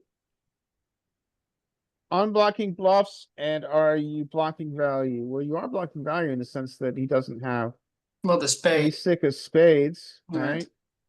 The ace of spades as well. So he doesn't, the only hand you're blocking, which is important here, is the ace-6 of spades. So sure, get in. I like it. It's very easy to call here. Notice we're folding half the time, Holding it. Calling is 0%. but it likes your bluff. It It definitely, likes a bigger bluff. It likes bigger Likes bet. it likes bigger. It likes all in. Yeah. yeah, but fuck it. I don't think we need to shove to get accomplish what you're gonna do. Again, I think, who mentioned this? Sam mentioned it. We don't have to match value to bluff sizing like the solver does. It's not necessary. Your sizing, I think, for a bluff is just fine. Unless he calls, and then it's not good. But he gets, you We're get not the results fold. oriented. Yeah, exactly. I'm just kidding. Yeah, I like your so I don't think it's necessary to shove here. So I mean, the solver does match its value to its stick. I mean, you're claiming a flush here, right? And so of course yeah. solver is gonna use a shove, which matches a flush. But it's not, I don't know if that's necessary to achieve what you're trying to achieve, which is to generate a fold from Mhm, what clearly is a marginal hand. mhm. I mean, I like it. I think I would have just folded, which is a bit of a mistake, maybe. No, it's not a mistake. Oh, in Right. solver land, it's a mistake. That's Solver gets funny. Fold here? Yeah, solver gets fold. Oh, a call. I'm sorry, fold is good. Yeah, Yeah, he was fold saying fold is fold. fine. Call is the worst. Call is the worst, yeah. And then the shove. So it's either a fold or a shove, or a fold or a raise, one or the other. Yeah, I think your play's good. I I wanted to think see your play is good. what Sam's thought about that because he said, and I didn't do this because he said it, but I think we were talking about we were talking about something, and he said nobody turns low pairs into a bluff. And I just Oh, I thought That about you just want to show your balls. I just want to I see what do. you thought Like, about let me prove this guy wrong. Let me show some balls. Let me show you where they turn low pairs into a bluff. I Yeah, but just want to see what you thought about it. but remember, like, so when you're bluff catching, are the spot where people will kind of bluff sometimes with these low pairs when the pot is still small Mhm, and you use a block size mhm. and you show a bunch of weakness. Like he checked twice on the flop and turn. I bet you if the pot was bigger, you would probably not bluff this. Well, so if the pot is bigger, then that means that he showed some initiative, Yeah, so and then I probably there would. you go. But good bluff. good bluff, yes. All right, so Dean is, hey Dean, I just throw your name out there. You guys want to look at bomb pot, the crazy ass bomb pot? Yep. Ooh, I'd love to. yeah. Yeah, I have some of those too. If I had to find them, but I have some of those. All right, this is a PLO double bomb pot. Where did you play PL double board bomb plots? Shit.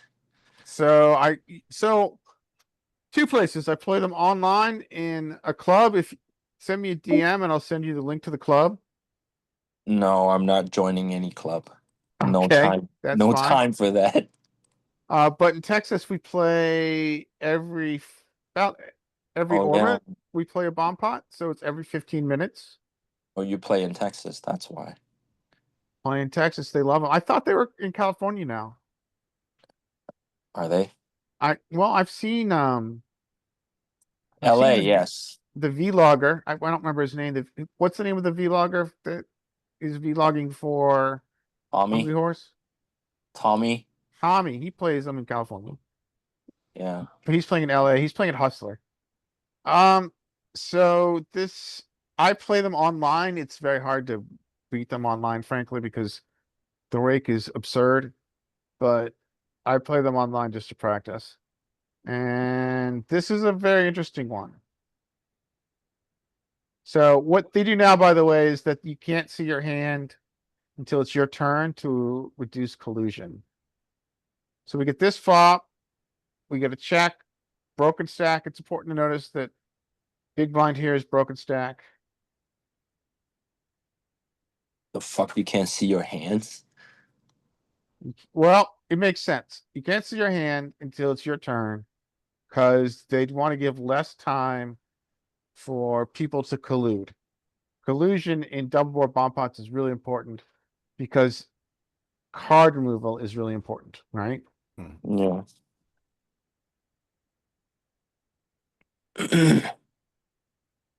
So there's my hand. We have flopped. You can't really flop. Well, I guess you could flop better than this, but not much more. Oh, you flop the nuts. Flop the And then nuts you on flop top, middle set plus middle the set, backdoor equity. nut, Holy shit! Yeah. front door, backdoor man, front flush. door, Front door flush on the bottom, yeah. front door flush. I mean backup equity, not Yeah, backdoor oh, okay, equity. backup equity. Yeah, we've got, and then we got the front door nut flush. And we've got, a gutter too. So you're not gonna flop better than this. Now, this is where it gets interesting. Bart Hansen will bet here sometimes, but up front, like UTG and UTG2, which are these two spots, otherwise known as small blind and big blind, but first to act in a bomb pot. He is going to check here often. Now, my plan here was to check with the plan to check raise. There was a lot of Short stacks. short stacks. There are a lot of short stacks here. And there's a lot of betting that's been going on. Just like the weird, like bet 15, call, which is a perfect situation to check raise. Oh, so I am planning to check raise. We don't get it. Sadly, it checks around. Oh, no. Well, that's a disaster. That's a total fucking disaster. It is It a is a total fucking disaster. disaster. So, It's a disaster.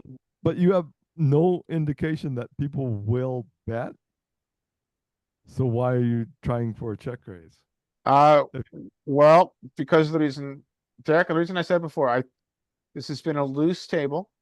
Crack the table. And I have seen a lot of betting before. So I've seen like these weird, which I mean, a small bet doesn't really serve much purpose in this game unless you're nut and you're trying to get money in. Like if you flop like a boat and also quads, it makes sense to small bet and get lots of money in. I mean, you did flop the nuts on both, basically, right? Well, Yeah, a but it's flop not a. Broadway and PLO is not worth as much as a flop Broadway and no limit hold'em, right? I know that, but you gotta play your cards right now, and then you gotta play your cards on the turn.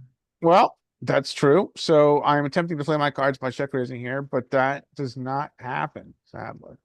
Well, you have to bet now on the turn. Okay, so now we get the turn. The turn, this is a lovely turn on bottom. It's a brick on bottom. On top, it's not too bad. Brings in a straight draw and a second flush draw. But here, this broken stack pot commits himself. So this is the question. This is the second question. We failed in our first strategic attempt to put money in the pot by check raising. And I don't think. now, Yeah, now we can either smooth call or we can shove. No, I go to I think you just 96. call. Go to 91. Shove it all in. I would shove There's too. no reason not to shove it all in. Well, you So can still- I think this is a shove. I think this is a shove because even though our equity is really good on top, it's by no means nutted. Well, it's nutted now, but It's on a pretty. double flush draw board, there's a lot of things that can go wrong. It's And on the pretty bottom, nutted, I though. actually feel the bottom is a better hand because we've got so much equity to the nuts beyond just middle set. Whereas our hand can't improve on the top. It is what it is. It can only get mean, worse. I mean, the fact that they didn't bet the flop, it just means they don't have any kind of a set. Or maybe they could have a set, but there's a queen and a queen on the board, so there's only one combo. You have a 10 in your hand. Yeah, I mean, people probably would bet top set here. Yeah. A middle set queens. I mean, a smart player is going to check back this on this texture. If they only have queens here and they have nothing on the bottom. There's only Yeah, one I- combo of tens, you're right. And so it's hard for them to have a set of tens. Yeah. But I decide this is a fast play. And this is where it gets weird. I fast play, this guy's like, what the fuck you doing? He gives me the WTF face. Whatever, who cares what the 5 big blind hand does? Now, this is where these games become profitable. And I'll tell you what, you're not going to see it much looser than this when you're playing live. When you see what these guys, this guy says, I'm going with my hand.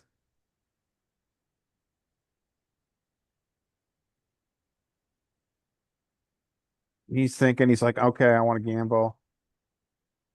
This guy's pot committed. Now, this is what gets weird. Look at what these guys are calling. I'll wait till it shows the equities. There's the equity. So we have, so the way you think about equity in this split pot game, it's showing my equity on top at 61% and my equity on bottom at 87%. So when you combine those, I've got 75% equity against two ranges in a PLO hand on turn. That is unheard of. I am incredibly strong here. Yeah, that's why I didn't want to shove, because I didn't want to shove out a hand just like that. I know. And then this guy didn't care. He's going for it. He's like, I've got a set and I've got the nut flush draw. And I've got another flush draw to a bad flush on top. He's like, I'm going. Does he have anything else on top? No. No. Does he have anything? No. This guy is like out to lunch. He's got what on? He's got a pair of jacks on, and then maybe no, he's just got a pair of jacks on the bottom, and he's got a really bad flush draw and a gutter 6-7 and a gutter to 8. No, on he flopped top. he flopped the straight on the top board. A shit straight. Oh, you're right. He flopped the ass end of the straight. Did he? Yeah. Yep. Yeah, Jack he did. 9. Yep. Yeah, he flopped the ass end. So, yeah.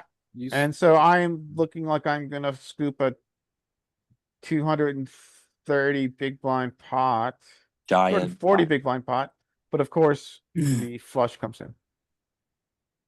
And Oh, this did the guy- flush and come he- in? Yeah, so flush came in, so he won, and I got half. And this guy's like, I like this guy. He shows his hand. He's like, "You guys are idiots. Look what I folded. I folded an open ender on bottom, and the nut flush draw on top."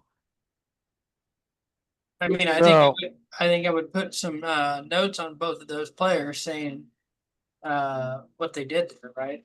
Oh yeah, for sure, They're sure. I mean, extremely I don't. too wide in bomb pots. Like, I mean, he should not put all his money in with the bad end of the straight and nothing on the bottom at all. Yeah, this is kind of ridiculous. So I don't know. This is just kind of fun. I mean, I play these online because ultimately,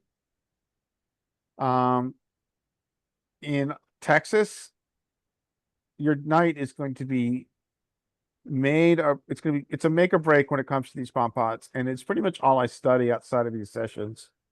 I don't spend too much time thinking about no limb hold'em anymore. I'm just like trying to understand how to play these bomb pots, and it is, they are just the degens love them because the degens are there to get a dopamine hit and to get the adrenaline flowing, and they're massive pots, and that's exactly what they do. And I'm trying to figure out this incredibly complex game, which is sometimes terrifying because you just don't know where people's value thresholds are. People sometimes are like they're stacking off with a straight on a paired board that has a flush. And you need to know where their value thresholds are to understand how far you can go with your hand. All right, I've got one more live hand. This live hand is just ridiculous. And this is the kind of play that we see here in Austin. Do you ever look for collusion signals? So I don't play that game enough to really worry about it. Like I'm not putting Okay. a ton of volume in there. That's a good question, Derek. But I'm not playing a ton of volume. I'm mostly playing them on occasion to get some practice for bomb pots live. But you're right. That's what I I'm mean, thinking. Like live, there's probably a lot of collusion signals because it makes sense, right? it does make sense for there to be collusion signals live. But I would have to be, I'm gonna be honest with you, and I have to be a much more sophisticated PLO double board bomb pot player to be able to have that kind of presence to look for them Like someone could because I'm signal, usually I am very not. much studying my hand. Yeah. But it should be a concern because card removal is incredibly important in that game. I I'd be mean, like terrified of collusion multiples signals. of times more important in that game because you really want to go for nuts or second nuts. Yeah. I mean, it's a So really you good could easily question. see how people would with collusion could just And so crush you. collusion, yeah, and there's a couple games that run all the time. So with Texas Card House here in Austin, they run it all the time. They have well, they have a room. It's like $5 antes all day. They're just running bomb pots. But I do not play in that game. But that would probably be someplace you might see it. So I open to $7 here. I could open bigger. I think Derek would probably go 15 here. I think that's fine. But I opened to 7 here because that's what I'm doing at this day and age. This guy goes to 20. Ouch. This guy goes to 20. This guy's on a broken stack who went to 20, by the way. So we got a flat behind the broken stack. This guy covers me with ostensibly a capped range. This guy on the broken stack was very loose. Yeah, he's loose. Short stack, he's drinking a lot. Or bet. And this guy is a regular. He's quite passive. But he's loose.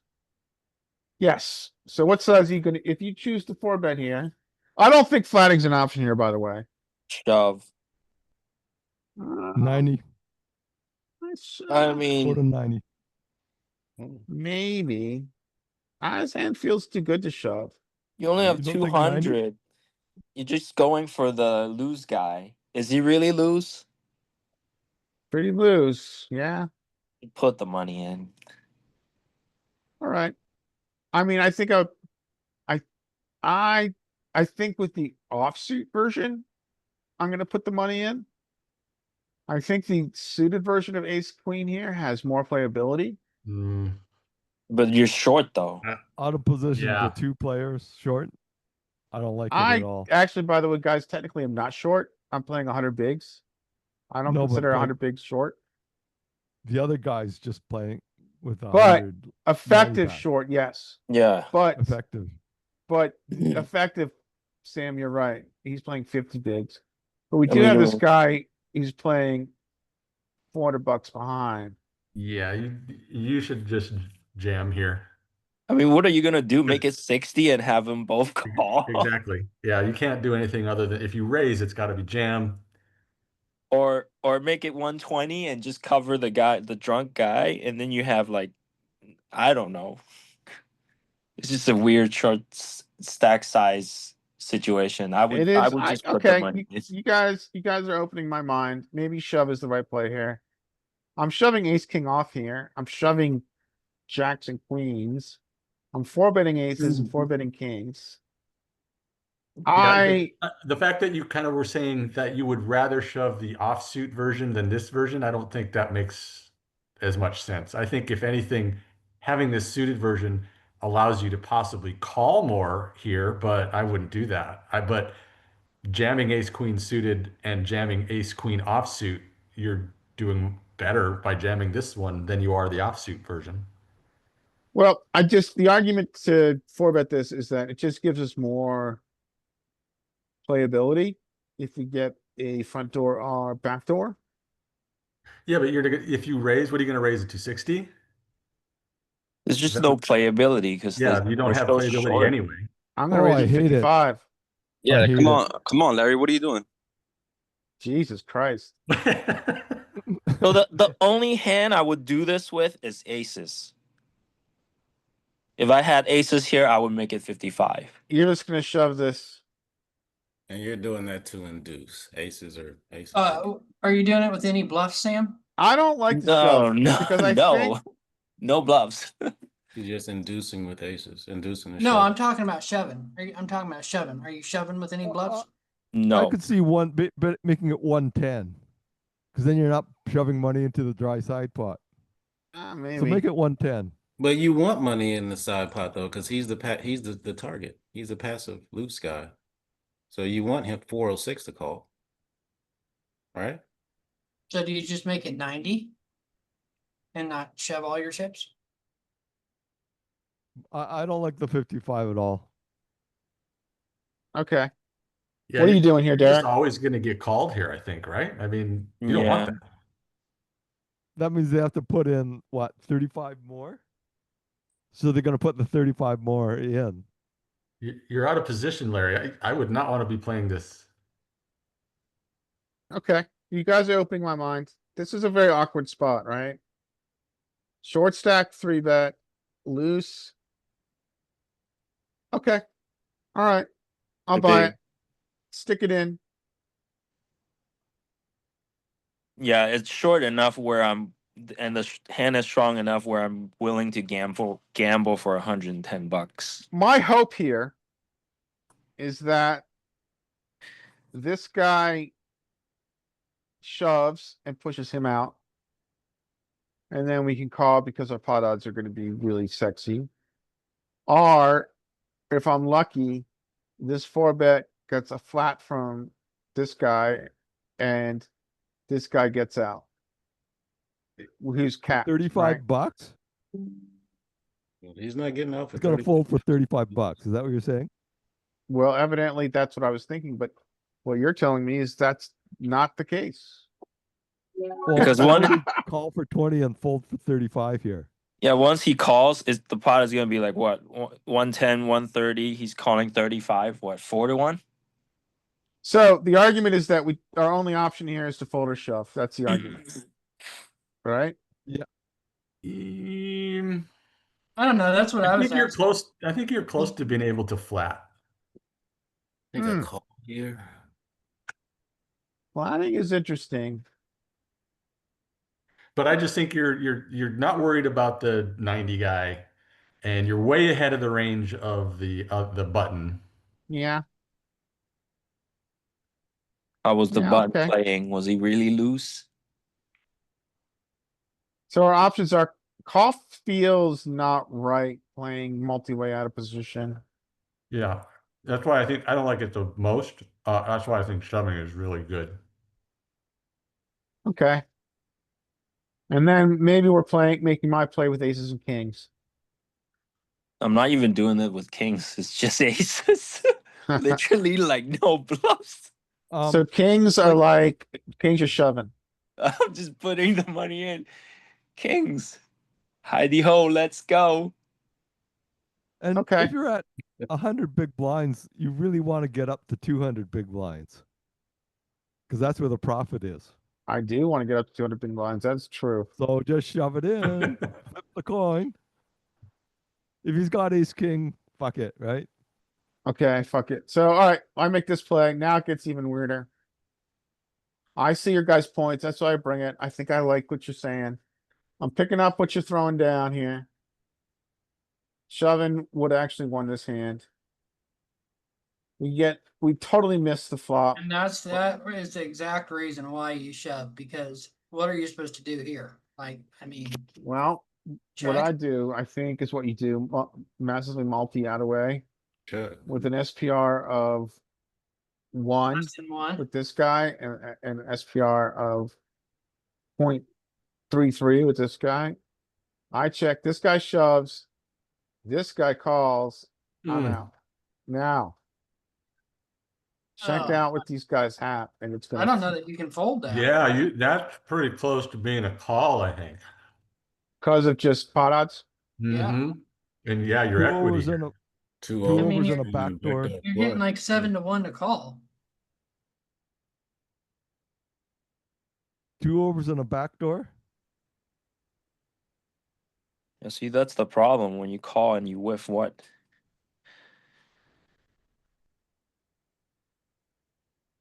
Getting 60% equity, it's 5-1 here. Yeah. I'm pretty sure you have 16.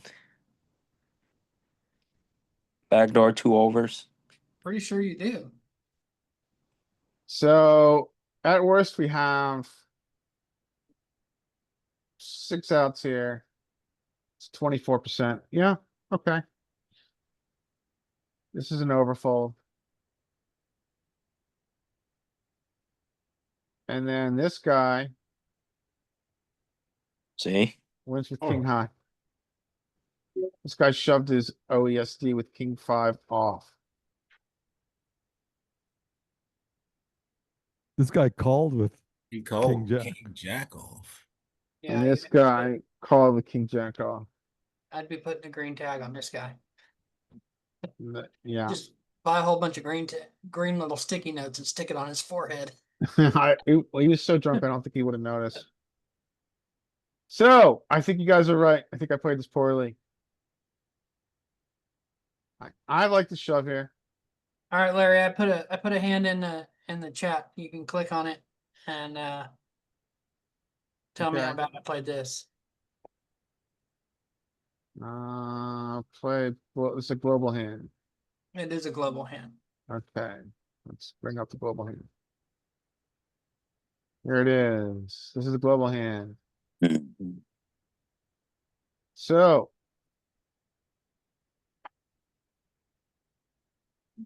We are in big blind.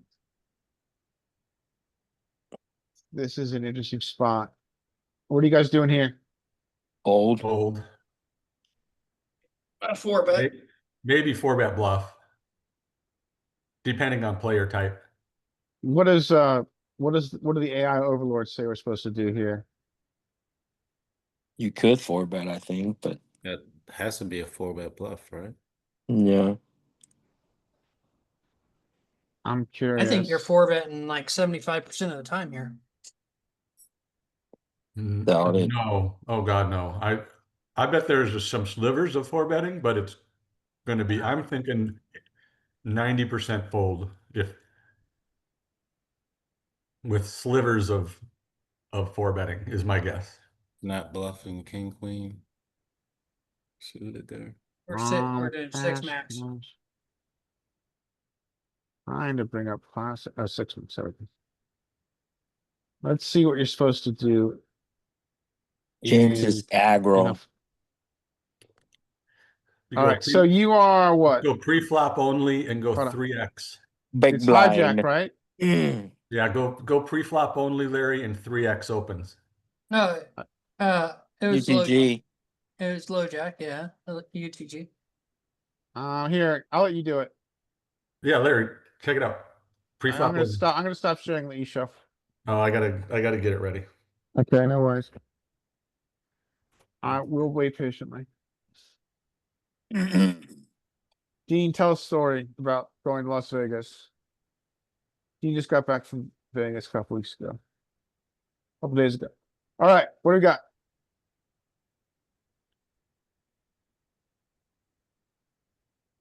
Pre-flop only. What was the 3x, yeah. It's NL50. NL50, yeah. Hijack open, right? No, low jack did. Is it? No, it's Yeah. hijack. There's a seat open in hijack. It's hijack effectively. where'd the 3-bet come from? Cut off. Got off. Not off. And we're a big blind. Yeah. Yes. Ooh, lots mixing. more 4-betting. But yeah, it's definitely like 4-bet bluff. But did you 4-bet? Yes. And attaboy. okay. Attaboy, good job. Okay, so yes, well played. I'm stealing the share because Just glad you didn't call. yeah. No, you can't call there. All right, so you picked a good sizing too. What happens now? We get 2 calls. Yum. So yum. he's not supposed to flat, but he does. Now this is interesting. All right, so arguably hijack and cutoff are somewhat pre-flop. They don't possess aces, kings, and queens, bar traps. The only person with aces and king traps are 1506, right? And you bet small. I think this is fine. Anybody disagree or agree? They could still have queens. I would you bet small there. Well, we I think got that's did we more- get flatted in both places? Yeah, you get Yeah. flattered twice. So Yeah, I like this bet. our C bet percentage is going to be pretty high when we four bet, right? Yes. Very high when we four bet. Now, no one knows what this, no solver has solved this. I mean, So I'm I'll sure tell people you, have, but I had a note that the hijack there, I had a note on him saying that he called way too much. okay. So I like your size. I mean, what's your SPR here? We started with like 150 to begin with. Your SPR here is essentially 2. We're gonna argue it's 2 here. So it's 2 effective. You're the effective stack. I like your size. We get a call from hijack. We get 2 calls. All right, what's the group doing here? Oh, now you got value. That's interesting. Mm. Pick up thick back value. Yeah. Do they have ace Well, king? Because the only hand that beats us is ace king. Well, they got some sets too, man. They got like 9s and 5s. No, I don't do think they you have 5s. No, I don't do you, think do you do you think once we bet and they have a set on the flush draw board, they're not gonna race? I they're wouldn't. definitely- That's yeah. Yeah, but just because you wouldn't doesn't mean that they wouldn't. Well, my point more, Sam, is that I think some percentage of the population will slow play sets. Yeah, I mean, This is tricky because I think I think you should check at a pretty good clip here. Yeah, I think this is a check. I think that out of position against 2 people I did check. where you've gotten 2 callers, yeah, I think this is a check. And check. this is Position, this is I where it gets bet. interesting. After I check is where it starts getting interesting. All right, you check. So we all agree, good check. Yeah. And this guy goes cray cray. He's pot committed himself. All right, this is really an uncomfortable spot. Yeah, It- what's our I don't think this is uncomfortable. shove or fold, right? I No, don't- we're not no, folding. don't I don't think you yeah, I get think a it's fold. I don't I think you don't get think we're folding. So he doesn't think have ace king. I don't think you just I put the money in. I think. I mean, you I mean, caught him that's pot. up. I mean, it doesn't really matter what he does here on river. Your pot odds are going to be so appealing that it's going to be hard to not call. Maybe We're- the shove is better because he's pot committed. Yeah, call or shove. I mean, Does fold. he have a worse king? Because you said he is I don't calling too see- much. So he could have like king 9 here, I believe. Could he have king jack, king 10? I mean, yeah, king jack, king 10. He could have king jack or king 10 for sure. Then of like spades. But he could also have like Ace five of diamonds. Is that just one combo, or are you giving him king jack and king 10 of hearts? I mean what is his I, range? I don't think that he has offsuit king jack here. I think he has king jack suited. Right, which What? would be hearts only. Yeah. But I do think he has like hands like For spades. aces, which beat me. I also think that he has hands like queens, jacks, that he's just trying to say, okay, this guy checked on a king. I'm trying to get value. I think that he has hands like I don't know, it's king queen. He has king queen as well, probably, but Again, I is don't it know. just It's king pretty queen hard of to range spades him, to though? be honest with you. Well, we has know we can't aces. fold here, right? We can't fold with the redraw. No, we can't. So the only question is if we call or shove.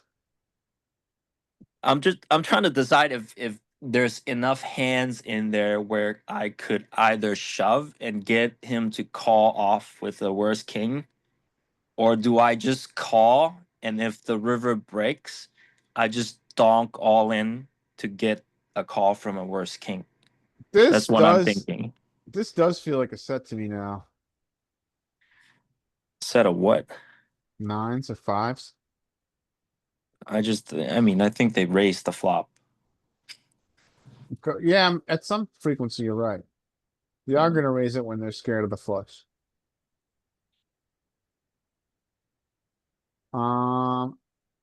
So should we see what our hero does? It just feels like ace king. Yeah, Ace Throw King it could be in in. there. It Go could be ahead. ace king. I think it could be ace. Whoa! Jacks. Turning I jacks was gonna into a say it flush. too. What is that? Drawing two I doubt outs. that player was thinking turn it into a bluff. He was thinking I have an overpair. I'm just going with it. And he didn't bet his king, so I'm good. Yeah. Yeah, so I mean that just shows he has enough hands in his range that he will call off where you could either jam or because he's pot committed or call and donk the river. What do you guys Oh, think he should do with his jacks here pre-flop? I'm not Oh, calling I shit. think I'm folding. I'm folding. That's actually an easy fold. Hijack raise You with the ready? cutoff raised, right? hmm You called forward. Easy fold. We're supposed to, in theory, fold queens here, and we have no flooding range. I don't think I'm folding queens, but I'm definitely folding jacks. Can I? I wonder if Not. I are mean, we maybe you deep should fold enough? queens, right? Because God, I mean, how miserable is that if it gets reshoved, right? Yeah, exactly. You still have the guy who three bet you behind you. Yeah, jacks are Yeah. just queens are. I'm wondering if solver tells us we can fold Oh yeah, pocket queens are kings at folding. some frequency. Queens are mostly folding. Queens are folding. This is like the magic quadrant, blocking the aces and kings. And blocking, and then aces and kings. See, there's literally no bluff. The bluffs are ace king. Sorry, ace king blocking aces and kings, you're right. What's the equity of pocket kings I don't know, do they show equity free? or VAT EV or whatever? You- 19 chips. Yeah, so that's still plenty good. Now, the interesting thing here, ace king off, is losing. But the 3% of the time you hit the flush gives you exactly 3% EV relative to 0 EV. Gives you 3 chips to 3%. Yep. Not This is an interesting hand, getting Jay. flushes. James. I Yeah. like this hand. Okay, I'm going to stop sharing this. And anybody another hand. who wants to share, they can. Skate, Okay, I where's have your another hand. hand? On the Me? bus, gonna get a haircut. Okay. Hey, You're on the Skate. bus. I say, get on your bike. I do have my bike, but it's on the Okay. So, do you want me to share? Yeah, man, share hand. Okay, We share. probably can go another half hour if that's okay with Green everyone. to play. Can you see it? Nope.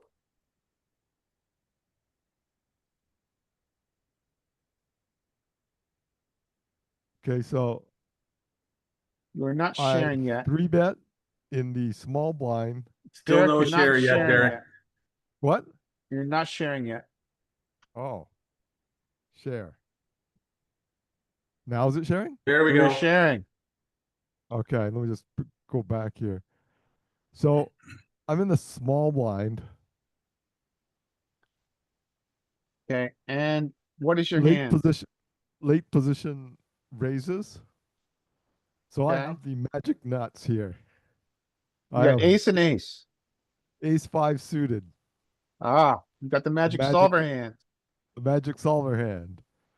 So with the Okay. magic solver hand, I 3-bet in the worst possible position, expecting to take it down. I'm Yeah. at a table that is incredibly passive. No one in the history of the table has ever 3-bet. I think you can go bigger. Yeah, it's kind of small. Yep. It turns out to be terrible because I get called in 2 places. Oh But god. let's talk about size. Like I think maybe you could make it 45 or 50, right? Is Yeah, that what everybody Yeah. agrees with? yeah. I think it's way too small because I got called in two places. So I 3-bet from the small blind. Some guy cold calls me, and the initial raiser called me. And what Flop suit is do you have? You said it's ace five suited. I What have suit? hearts, I think. Okay. So I have so I bet small and they both fold. Nice. So that's Fantastic. the other hand. Magic solver hand. Yeah. I mean, so this is first principle fundamentals of live poker. 3-bet, bet, they fold. And can you, in first principles of live poker, um, can you say we just never 3-bet bluff, so just don't do it with ace five, or is that still a thing in live poker? So that is an excellent question. I it de- you don't get folds. They fold a lot less than they should live. So generally, I do not put this hand into a 3-betting range. I used to, but I don't have my balls have shrunk since then. And I don't put this into a 3-bet range because people really want to see bluffs. That means, I'm sorry, really want to see flops. And they're gonna pay to do it. So my 3-bet range now is very linear.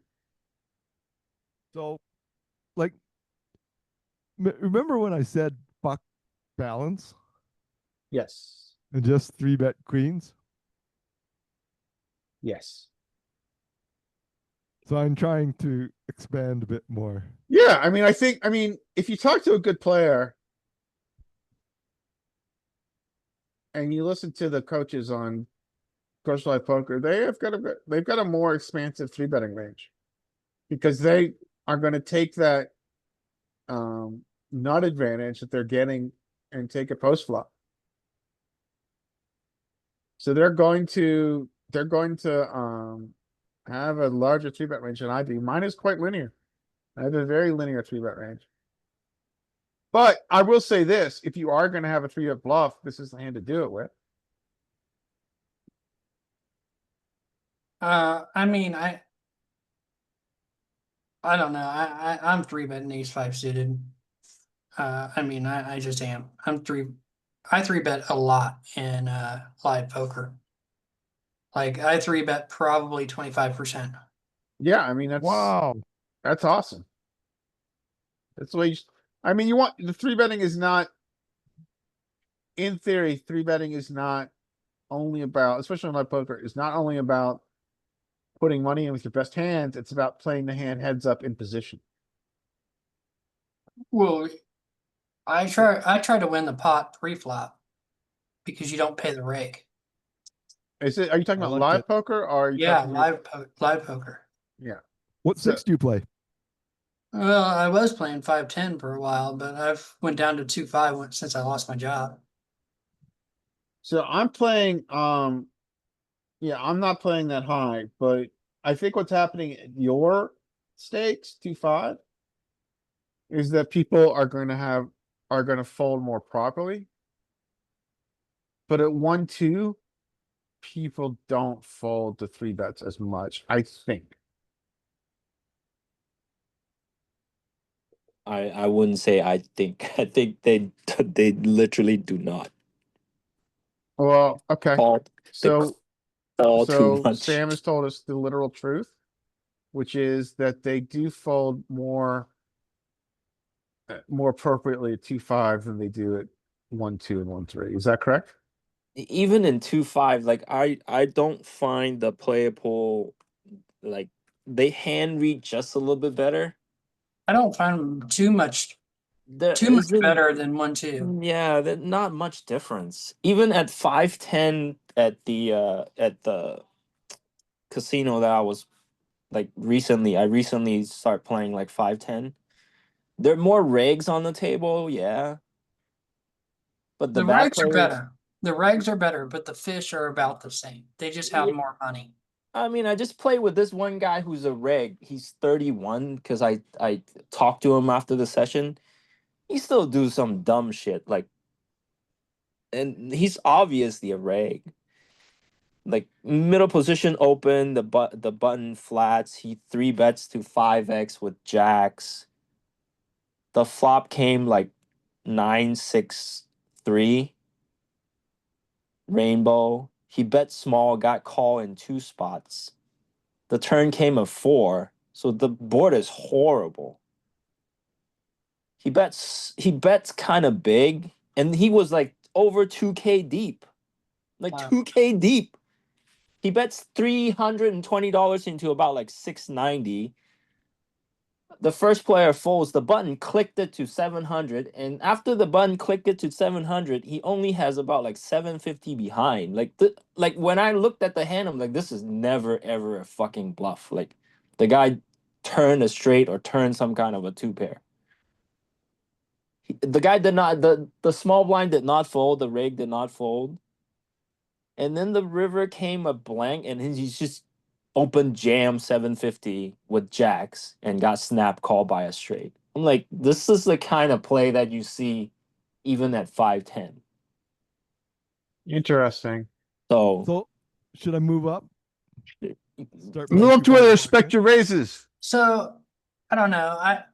I found that 510 the regs are better, but the fish are about the same. Like the regs are more aggressive, and I don't know that they call appropriate, but my win rate went down quite a bit at 510 from 2.5. I think I was still winning, but certainly not like I was at 2.5. yeah, I mean, your win rate goes down, but you win more money, right? Because like, let's Well, say yeah. let's say at 2.5 you win 10 big blinds, $50 an hour, and then you go to 510, you win like 6 big blinds or 7 big blinds. That's still like 10 or $20 more. Right. Right. So I mean, yeah, the rigs are better, and they're playing deeper too.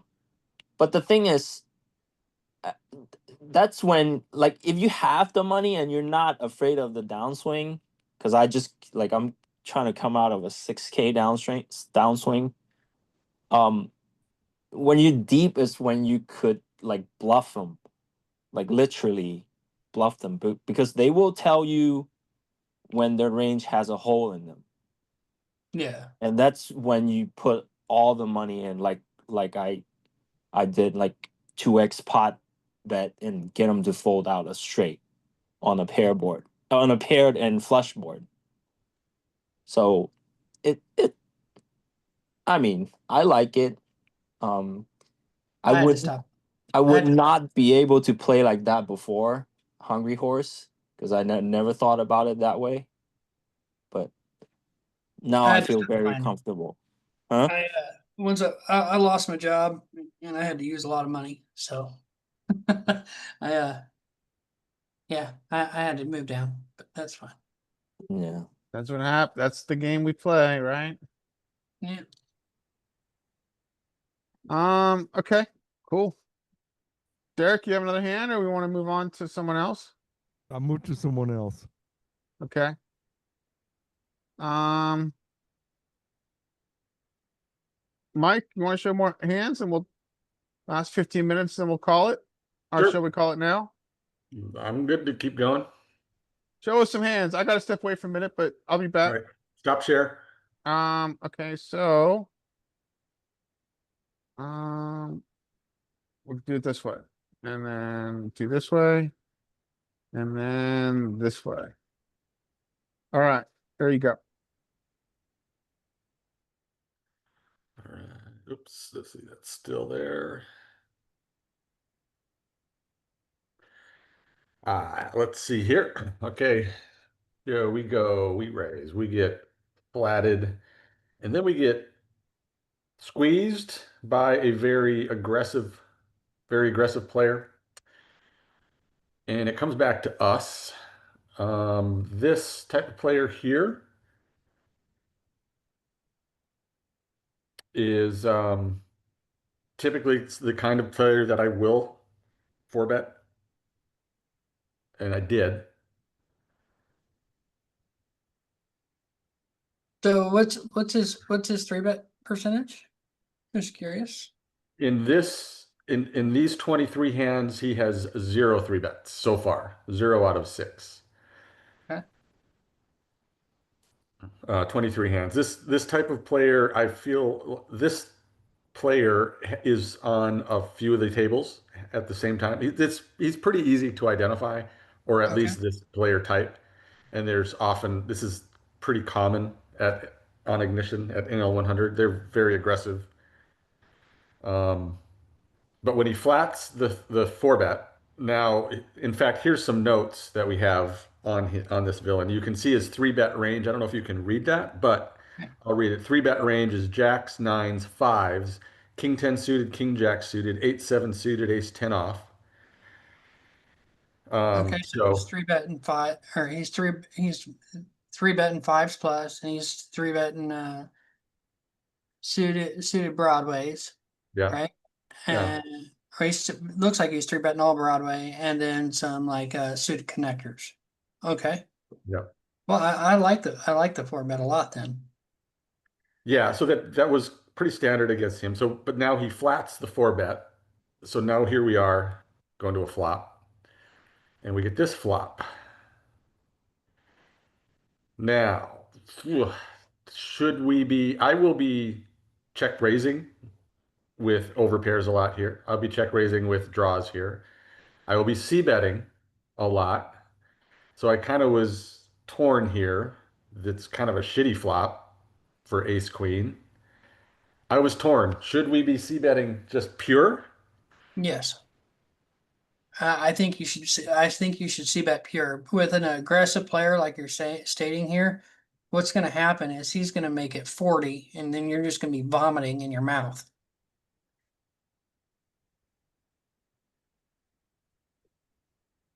if you check. Is what I'm saying.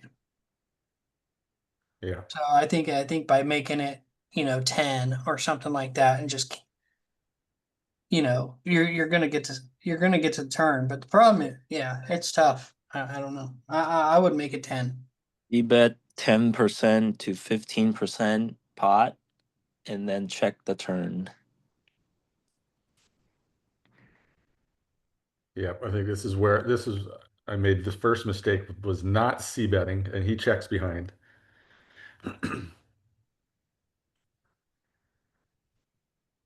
So we kind of know he's kind of capped. Or just seeing it, So his range now is like jacks, jacks, tens, queens, yeah, straights. ace, sure. king. I mean, I think I'm checking back 8-9 of diamonds here, right? If that's what would put that in his range. It's a very small portion of his range, though. 9, 10. Mm. I don't know. I like checking the turn. It's gross, but I don't know. That's a gross spot, in my opinion. Yeah, I was not thrilled about this. I So just I think if you go bet, jacks, maybe queens call. So let's just establish his range. There's just maybe he has some trap aces. Probably does not have kings. Has a bunch of ace king. Have tens, have jacks, Ace have jack queens. suited. Yeah, ace jack suited, ace queen suited. Tens, jacks, Nines. nines, eights, probably. So I think you could spread it across 2 street and just get a majority of his range to fold besides a flush, which you're blocking, and a flush and a what is he gonna? He's always gonna call you with queens, I think. mhm. Yeah, I think you could go 2 street and get him to fold ace king, get him to fold. If the river comes a brick like a 3, I think you could get him to fold like jacks, tens, nines, ace king. Yeah. So I would not check here. But So we check the flop, so we can't get across. So you're talking about turning river, get it across, shove the river, Yeah, shove any it river. depends on the run out. If a spade come, no, not bluffing. If a 9, 10, or jack comes, What if it's the ace of spades? probably not gonna. Are you value betting if it's the ace of spades? Oh, ace of spade. Yeah, I'm Yeah. value betting. So if it's a blank, like a 3 or 4 or even a 5 or deuce, then I would bet and shove and just trying to get him off like ace, because ace king is not folding. Like, think about it. Like, if you bet here, ace king with the ace of spade will call. What if it's a 7? I think it doesn't matter. Like, any of the card that's paired on the board is fine. We could still bluff. But it will increase the frequency if the board pairs. It will increase the frequency of him calling with 9s and 10s. Because that's just how people are. I think if the board pairs, you could take a smaller sizing just to get ace king to fold. Like, just give up the hope on getting him to fold like pocket tens if the board pair. But if it comes like a 3 or 4, you could try to bet and jam and get him to fold everything besides like pocket queens. Yeah, he could always have some slow played ace 8 like flushes here, right? Because he will also have like ace jack a spade and ace king a spade. Yeah. Yeah, that's my thinking. Like, the board pairs, bet a little smaller just to get ace king with the ace of spade to fold. If the board doesn't pair, then we could jam and get more of his range to fold. Does that make sense? Does it make sense? Yeah, so you would go small-ish here, like less than half pot probably, right? You'd go Yeah, I would. I would scope it like so 20. I at least have an overbet. So I would scope it Oh, so I okay. at least have an overbet on the river. Yeah, So I so you could want to go tiny. choose. Yeah, so I could choose between a smaller sizing or a bigger sizing depending on what do I want to get fold. Mm-hmm. Yeah, this is where I screwed up. I just didn't use enough aggression. I could have bet the flop. I didn't. I also checked the turn here, faced this small bet. Oh, that is so bad. Oh, it's so bad. What do you do here? Oh my Yeah. god. I don't know. I don't know. I guess. Oh, dude. I mean, check shove. I know I considered it. But what is he betting though? Right, that's the problem. Like, Jack with a spade, tens with a spade, pocket nines with a spade. Are those gonna fold? no, I don't I mean, think so. I don't think they are. I mean, I guess I you don't. could fold, right? I think calling's the worst option in my opinion. He also has like ace, like uh, I mean, he has flushes here, for for sure. Like ace jack a spade, ace king a spade, And he does have like ace X with the ace of spades, where if you do make your flush, you're just fucked. or he could have like ace queen with the ace of spade. Yeah, I so our don't flush know. outs are kind of tainted. I mean, you could call and just play Fifth Street Chicken.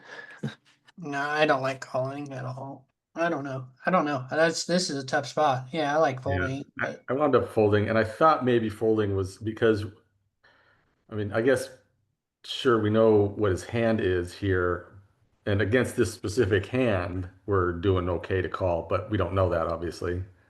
yeah, I mean, do you think that would fold if you did shove? Like, Mm, I don't I know. don't, I don't think it would. I don't think so. I don't think this player folds. Yeah, after you check twice, yeah. Yeah, I should have. Definitely should have bet the flop to start and then go from there. That was where the problem started. Because I if mean, you bet the flop and check the turn, it's the same thing. Because if you bet the flop and check the turn, Then you're and he capping does your hand, yeah. no, and no, I'm checking my entire range. Even if I have a flush, I'm checking the turn. Even if I have aces, I'm checking the turn. Then if he doesn't bet, then it gives you more clarity of what his hand is. If he doesn't bet the turn, that means he either has ace king or like pocket tens, pocket nines, pocket jacks. Because if you have kings there, he would probably bet the turn. So it gives you more clarity into what you're trying to bluff off of. It's easier to bluff that way. Hmm. I mean, yeah, results wise, sure, I may have saved money here, but I think I misplayed it. Yeah.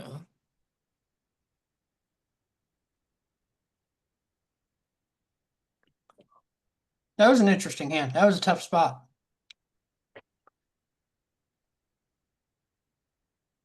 Okay, the 4-bet call. How often do you? That's a The- 3-bet, it- right? yeah, It's yeah, 3-bet. there's a three. Yeah, How there's a often three. do you 3-bet this? This hand, 100% of the time. Okay. Ace 4 and ace 5, both of them. And we get a call. Go here.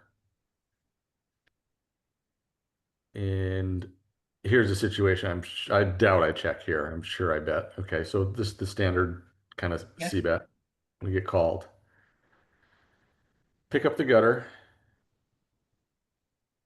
And I think I'm sizing up here. Yeah, this is pretty much a blank. yeah. I think I make it like 25 or 26. Yeah, 23 is good. Okay. Yeah, that's too big though. Why? I think Like, that's great.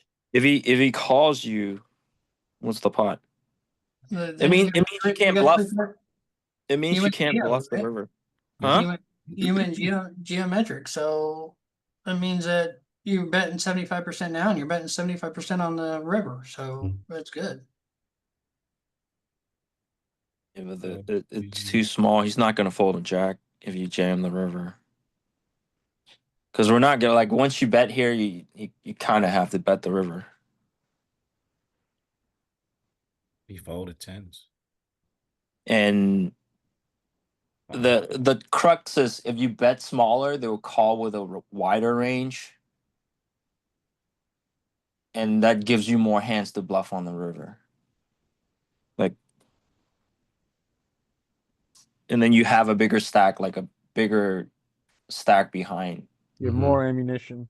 Yeah, it gives you more pressure. More fold equity. Yeah. I'm gonna run this one in the wizard. Say. Yeah. Yeah, I'm happy with the fold equity on the turn too.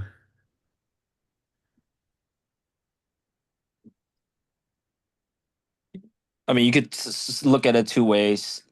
Either bet here, give up, or bet a little smaller and just give yourself a little bit more ammunition. Yeah. Yeah, I bet 66% on the or checks. It checks quite a bit on the honestly on the turn, but I don't think I'm ever checking the turn. I mean, I think I'm putting the big bet in quite a bit there with ace 4. I'll post a picture in the How often, what was the frequencies between checking and betting? 60-40, 60% checking. Okay. I posted it in the chat there.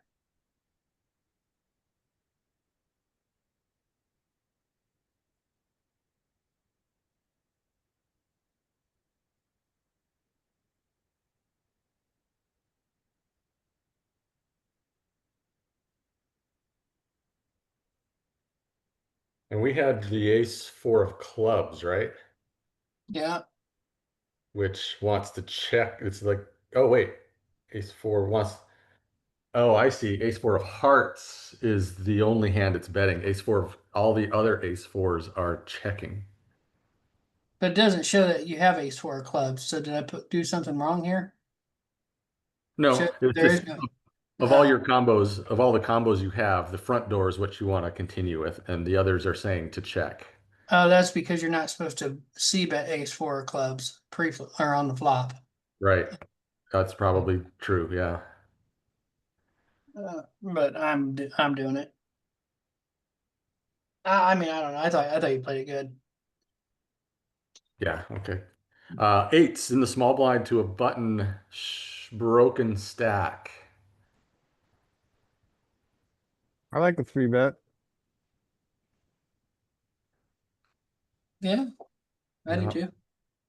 It's pretty standard for me there. I didn't know if everyone else is kind of like, oh, we should just call that sort of thing. But yeah, it's pretty standard for me to 3-bet there. Versus this guy, 11 hands, hasn't played a pot yet and a broken stack, which makes me kind of wonder a little bit. But Right, right. It is kind of means he's you- kind of tight, right? Tight. yeah, We tight. it's maybe? still it's still early, obviously, so it's still 11 hands, but yeah.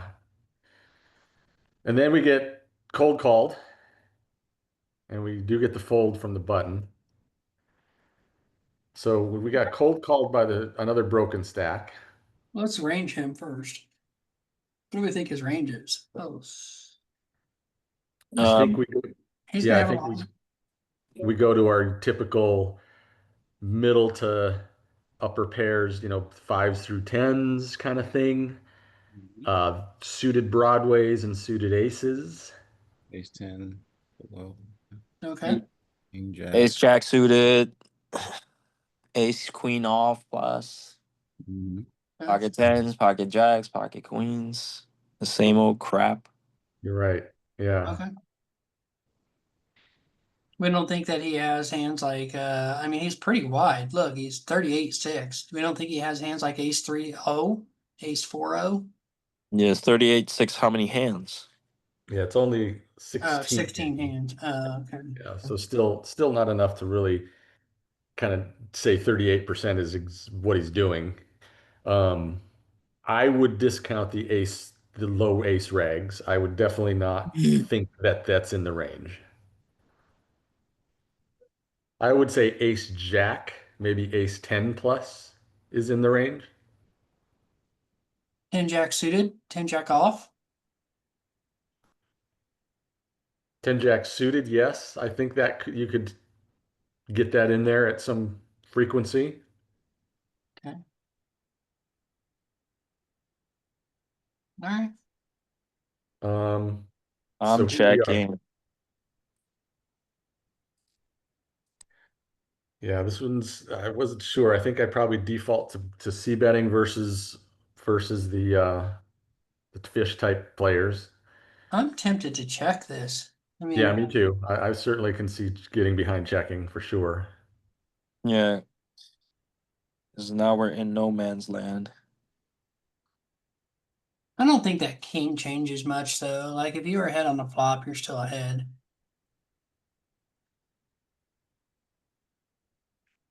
Yeah, but he still could have like jacks, queens, ace 10. Oh yeah, yeah, for sure. I don't think you get a fold there. No. I think it's fine. I think you have to. Really? I think you have to bet the king. The king is much better for your range than his. Yeah, I'm more on board with betting here. Yeah, I think I gotta bet the king. Once you check it, And you just folding. Just fold. yeah, and then once I check and he bets, I feel like the fold's okay because he's passive. Right. Yeah, he is passive. I didn't think about that.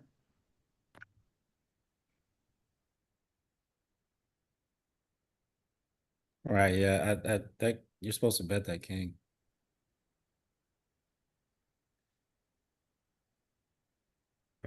Okay. All right. I don't think it matters. You bet that king, he's still just gonna call. Think he calls ace jack. You don't think he calls the flop with no backdoor with 2 overs. You don't think he calls a gutter? He may. He may. Yeah. So there's no good sizing here. It's like on the turn, there's no good sizing here. Because if we bet big, we're just gonna run into a strong range. We bet small, he's gonna call us with a hand like that. So And then what? let's And be then what are clear, we gonna? we're folding as an exploit here, is what I'm hearing, because we know that. No, I'm not saying folding it's an exploit. I'm just saying like betting it's not a good option. Like if we bet small, he's gonna call us with a hand like that, and then we're forced to check the river unless you want to turn this hand into a bluff.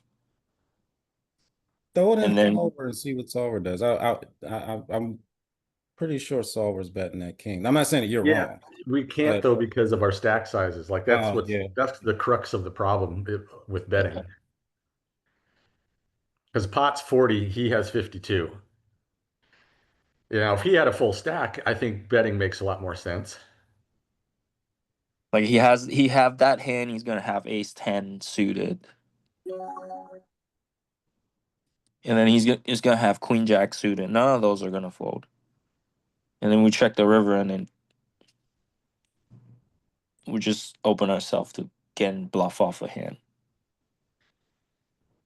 I don't know. I would prefer to just check the flop and let him tell me what he has.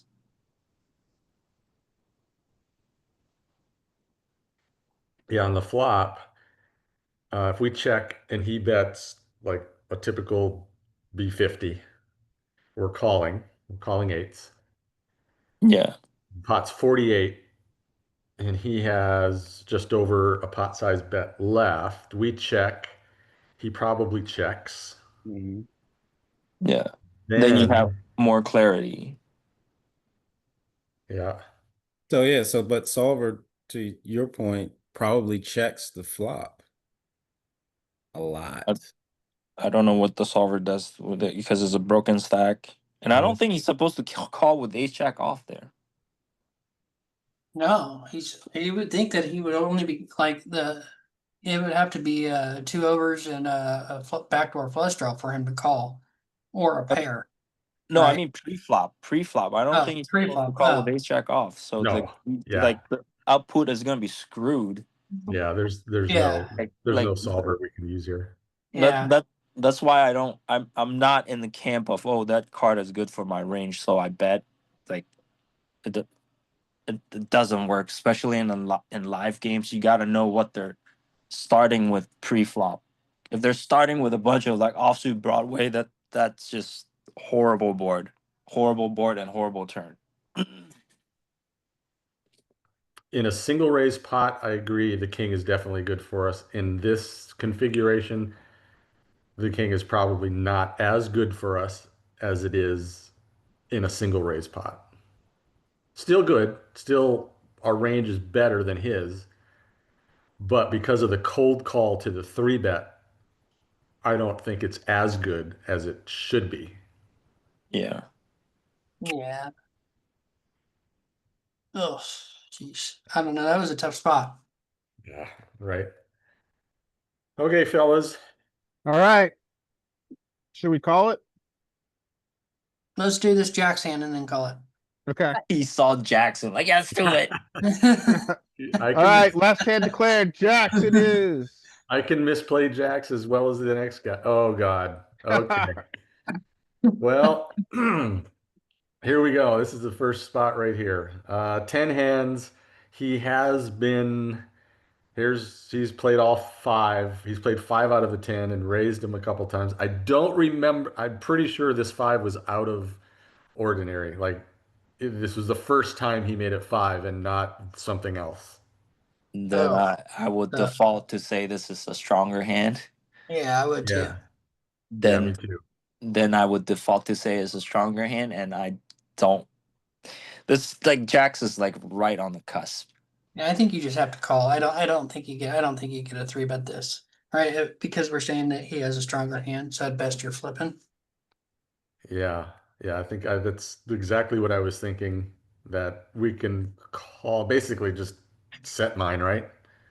I mean, sure, we can also win the hand in other ways, but Well, considering if no more money goes in the pot, then you just win, right? right.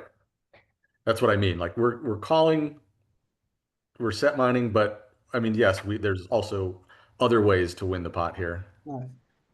Well, and it's not set mining. I mean, he could also have ace king and then whiff the flop. So Yeah. ew, This sucks. Yeah. it's fine. You could call one time. How Yeah. about that? Is that too nitty? I No. I I don't think hate wouldn't. it. Yeah, I hate it. wouldn't fold. I give it one call. And then Yeah, I would give it one call. Yeah.